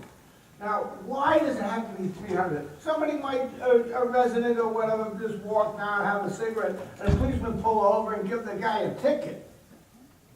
Just for in November, December, or something like that, walking up and this is ridiculous, you're just giving, and also about that, the resident, the person smoking could be in a bad mood. One thing could lead to another, and something really, really crummy could happen. Really bad. You're just getting a little too much. Why not just amend this and make it during the season, when the litter is at, at its highest area? You're really starting to get into an area here where you could cause trouble. You could be causing trouble. Trouble that could really be nasty. Maybe we could amend it so people would smoke weed on the beachfront, so they're always calm. I don't, why stop at weed? You got me. You got me on that one. No, you got me. You got me. I thought it was beautiful. You told me. Amend this to just the season. You can amend it and you can make this motion. Table it. This motion can be done. It's even at this late point. Table it, put the amendment in, just the season, and then pass it. Thank you for your suggestion. Seeing no other comments, questions, being surprised that David Schneck didn't want to speak on this, I'll make a motion to close the public portion. Aye. So I will offer and move for adoption, ordinance 2014-8. Those. Second? Councilwoman McKeon Blackburn? I'm going to speak again as to why I'm saying yes to this. I had an adopt a spot until Sandy took it away, and it was right along the boardwalk, and I would be there in November and December, if it was a warmer day. People would be sitting there at just above where I was down in the dunes picking up garbage, smoking and flicking their cigarette butt right behind me. Talking to me? I'm sorry. You're looking right at me, you know. Wants to look into the camera. No, and it was not Mr. Schmidt. But people are just as just as bad littering in December as they are in July. And Mayor Pringle brought this up 5 years ago because we had a session on a Saturday and this room was packed. And I think it's about time that we finally pass this, so I'm voting yes. I think if we're gonna make an ordinance, make it clear cut, simply, you know, if you can't smoke on the beach, you can't smoke on the beach. In season, out of season. Because the litter lasts for months, it just doesn't go away. And I remember working on the beach for so many years, you just couldn't put a blanket down, you couldn't go anywhere without finding the cigarette butts. And I'm sure that wasn't just from the summer. That summer, it was from the summer before, it was from winter. So I like the idea of no smoking on the beach, so I vote yes. The ordinance we have now that's in place, is that just seasonal or is that year round? It's really more seasonal because that's the only time we have the areas. Yeah, the ordinance says you can smoke in designated areas. But is it year round right now? Chief, do you know that? Oh. No. They don't have the area set up. And does this bathroom attendants, gate attendants, they have to comply with this too, right? Yes. So if we could bathroom attendant smoking, we get a police officer and have them arrested, is that correct? No, you don't get arrested. Oh, you get a ticket. You get a You get a ticket. And you get, and it's police discretion, just like every other. Police discretion. Well, I have an ordinance, is to say you get it, you don't. You know, you kind of want equal protection out there. Yeah, I kind of like the way it is. I like the gate area. I don't think you have to cross the street to smoke, but I want it year round. Is there any way we could take the old ordinance and make it year round is what I would suggest. So have the designated smoking areas year round is what I would go for. So I'm voting no. Councilwoman Nicolay? I just want to quickly say, not just the litter, but more importantly to me is the health reasons. And I was talking to my daughter about it, she's 8 years old, but she said, why would anybody smoke on a beach looking at the ocean? I thought it was an interesting comment. But I vote yes for, again, many reasons, especially the health aspects of it. And because Jen's 8-year-old said she should vote yes, I'm also voting yes. She always liked you.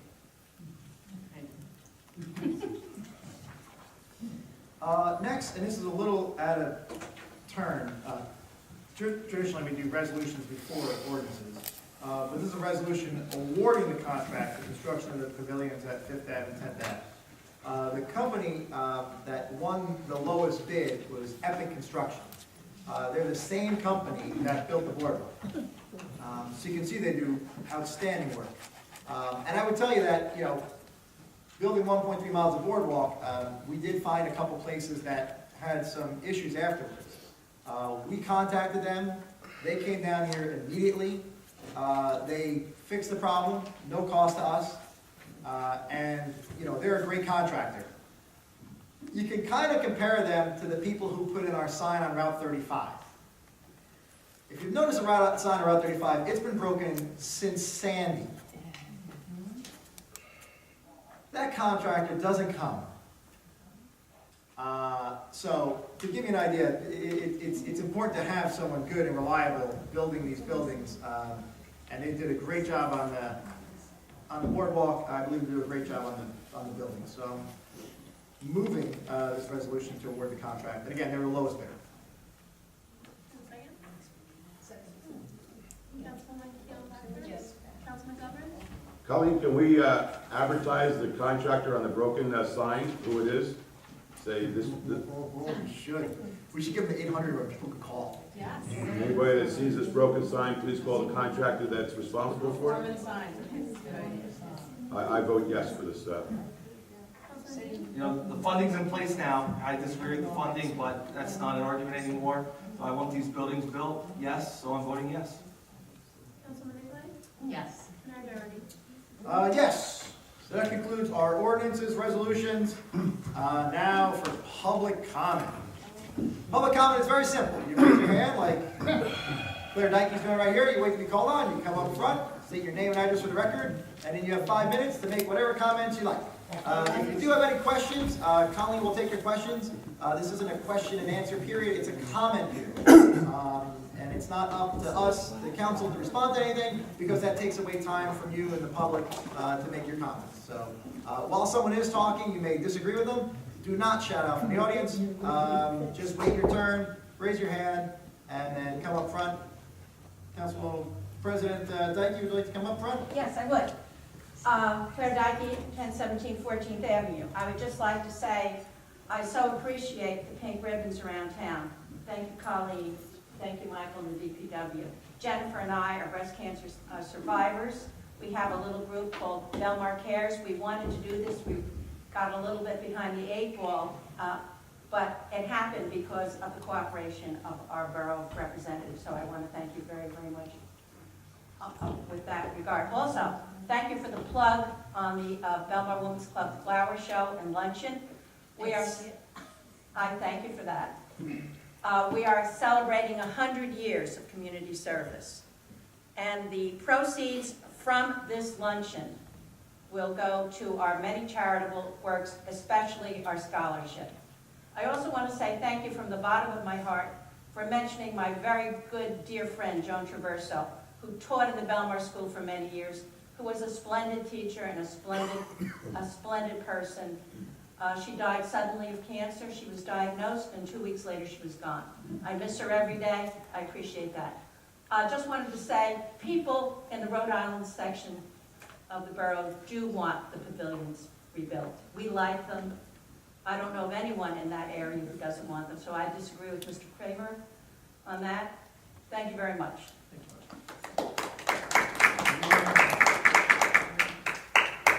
And Calaportas 1002 Main Street. We're talking about the pavilions. Nobody object to rebuild the pavilion like they used to be. Not for business. You know very well. The 5th Avenue, the 8th Avenue, the 10th Avenue, 13th Avenue. I guess you was too young because I'm not older than you.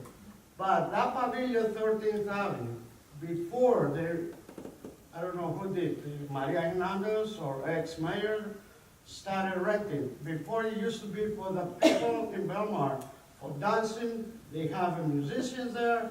We can go there, learn how to dance and dancing, have fun.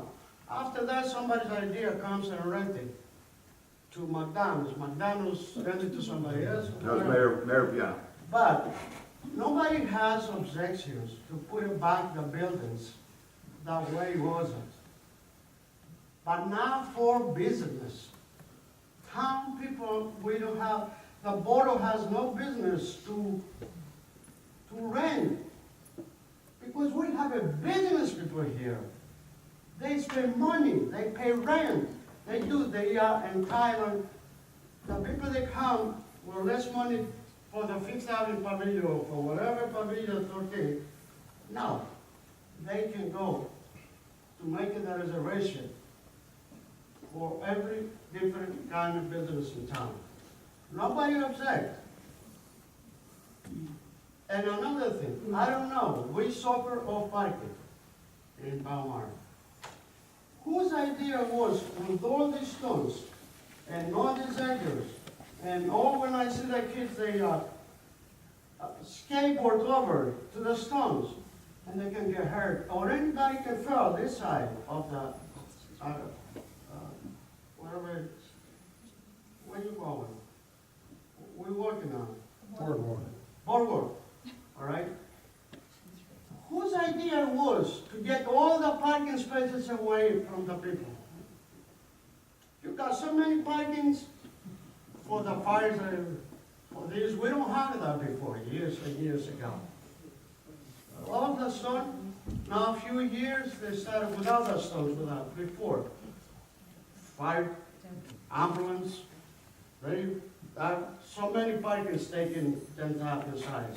Now it's 10,000. It is from one area to another. We need a parking, and we take away parking, and that's not fair to the taxpayers. And the beach, everybody feels the beach we should pay. Why we should pay? God put that water there for His people, for the people. Anywhere you go, it is free. I go to Florida, you can go to any clear water, everywhere is free. I go to Greece, the beach is clean and everything. Wherever I go to Buffalo, I go to everywhere. Wherever they have a beach, it's not paid. Only this area, churches. Why? Why they make the beach private when that belongs to the people? A lot of people, they cannot enjoy the beach. For what? Because pay. I tried a long time before you guys here. With the ex-mayors, with Maria Hernandez, we had $2 down to pay. And one guy was government body, he don't want it all. And I will never forget the clerk, I don't remember his name, those days was Mr. Matthews. It was, and he fought it with him. He told him that his town, he should have nothing to say, he's a politician. And that's not fair. Beach should be free, and I always fight, and I'm gonna fight, and I'm still trying to. I see something in the paper, I try to get the attention. Why people have to pay for the beach? Colleen, how much would our taxes go up if the residents had to pay property taxes? Beaches could be free for out-of-towners. Councilman, remember, this is... Okay, she I'm gets the sorry, time. but... This is her time, so you have 30 more seconds. Mr. McGovern, if you remember, our taxes, it was nothing. Back in 70, back in 60s, you was very young because I'm a lot older than you. And we had a service, 7 days a week public service. Garbage, mattresses, anything you want to put outside. They used to, the taxes was what? $1,000, and our reserves was $300, and now we're the taxes out. And we only get 2 times a week. Connie, I'm sorry to interrupt that. Thank you. 5 minutes. Thank you. Any other public? Yes, sir. Mr. Richard.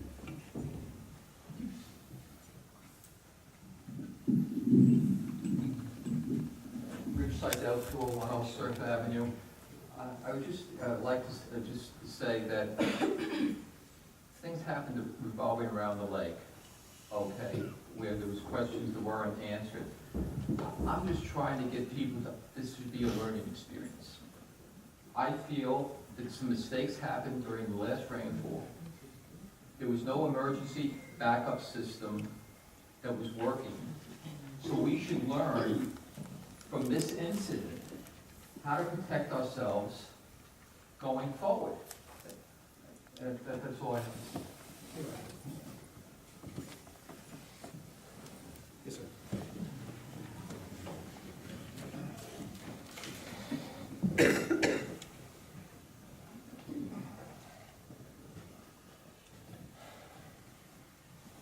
Charles Peters, 20219. I'd like to ask Mr. Campbell if he... This is public comment, so if you want to ask him something after the council meeting, you'll stick around. Yes. Are we going to get the lines on the street painted so we know where the parking spaces are?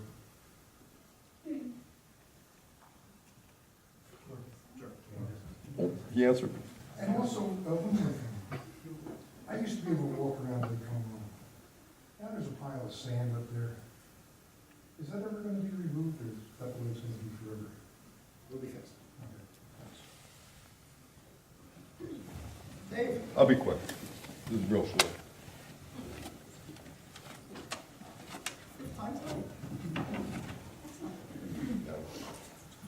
Please. Hello, please. Thank you.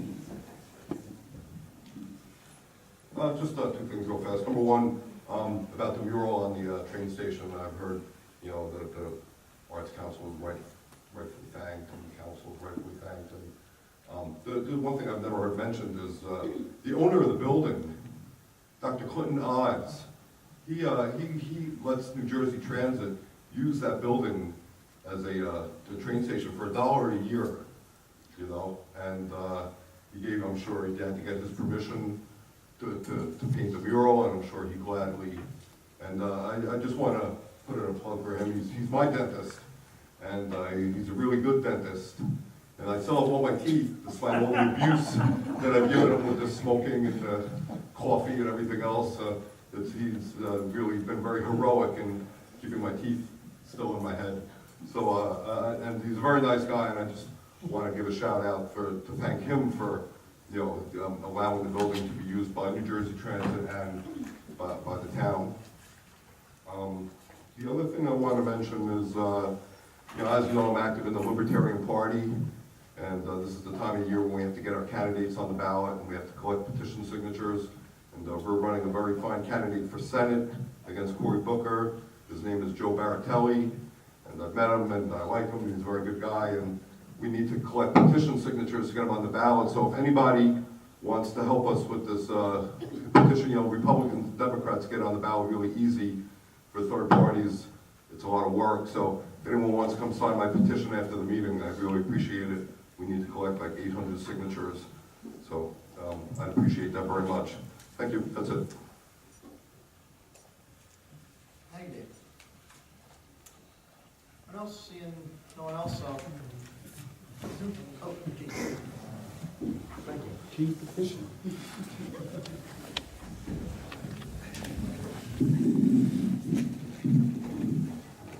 Almost forgot the petition. Gene Kramer, 4th Avenue. This is a petition to install a sewer meter at 801 Main Street. I'll just read it here. Currently, Belmar water and sewer ratepayers are charged $13.45 total per 1,000 gallons of water measured in the supply meter. The breakdown of the rates is below. $5.89, that's the water rate per 1,000 gallons. $7.56, that's the sewer rate per 1,000 gallons. We actually pay more for disposal of water than we do to purchase it. And the total, of course, then is $13.45 per 1,000 gallons. 801 Main Street, which is where the brewery is going to go, has tanker truck bays that may be used for bulk water supply delivery. And with only a borough supply meter, such operation would avoid borough sewer rate charges. In other words, if they truck in the water instead of purchasing the water from the municipality, they would bypass the supply meter by bringing in tanker trucks.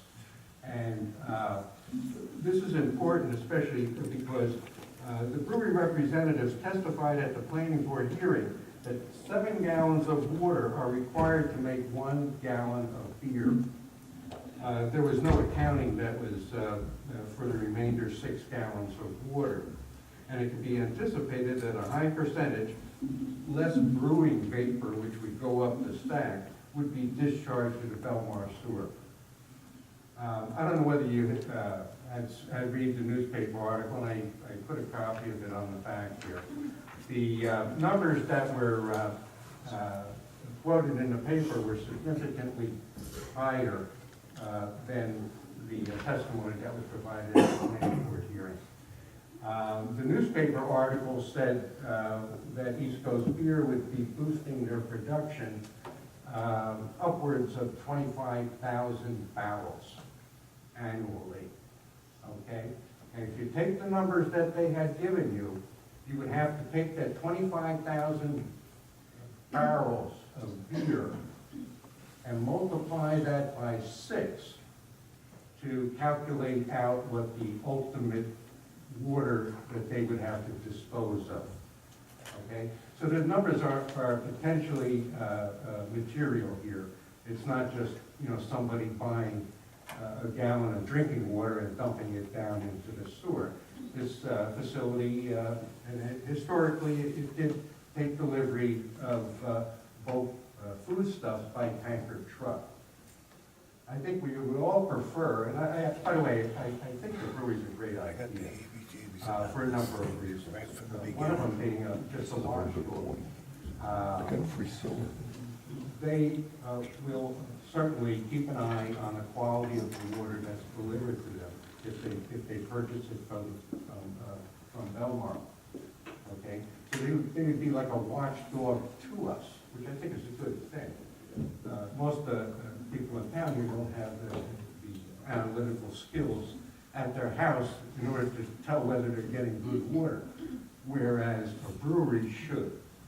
And also, if we see water trucks making bulk delivery to the brewery, it's pretty safe for us to assume that they've turned their nose up at Belmar's water. Because it's more expensive to buy water from a purveyor and have it delivered by tanker truck.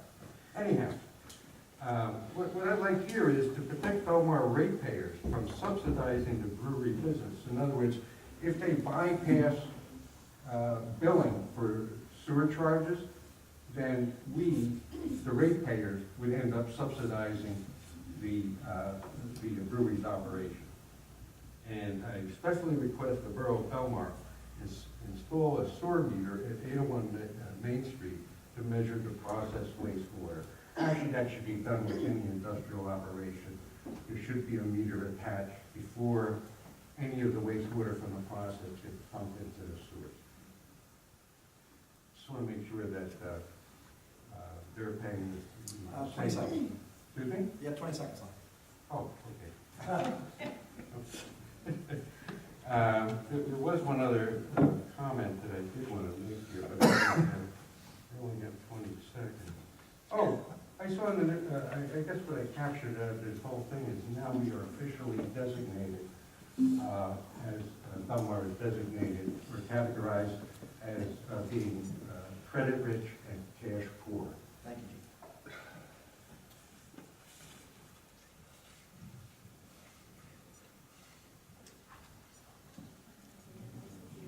Yes, ma'am. Wasn't here.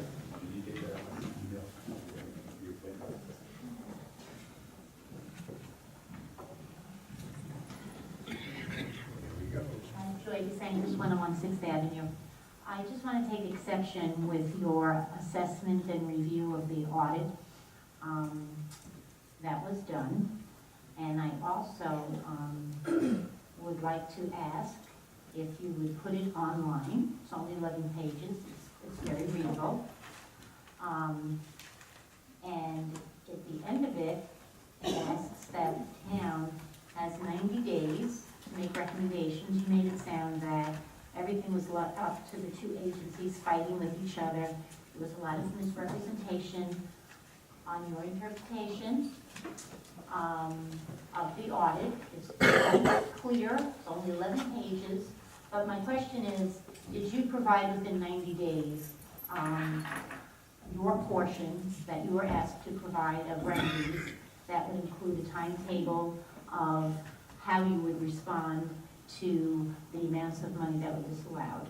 And no, I'm not going to get an answer to that, but if you did comply with that, I would like you to also put that up online, because I think it's really informative. And I think that the interpretation that you gave today is not entirely accurate. There's things that have been disallowed that you already agreed to, at least according to this audit that I'm reading. And it's a little bit misleading when you say the entire 523,000 or whatever it is. And also, you never clearly answered whether there are other portions of FEMA monies that we have received are now currently being audited. And I really feel that that's another issue that really we should know. You knew about this for a very long time. It wasn't very well publicized. And if there's other current ongoing audits that could make us responsible for money to be returned or money that we will not get, then I think that you should publicize that. Thank you.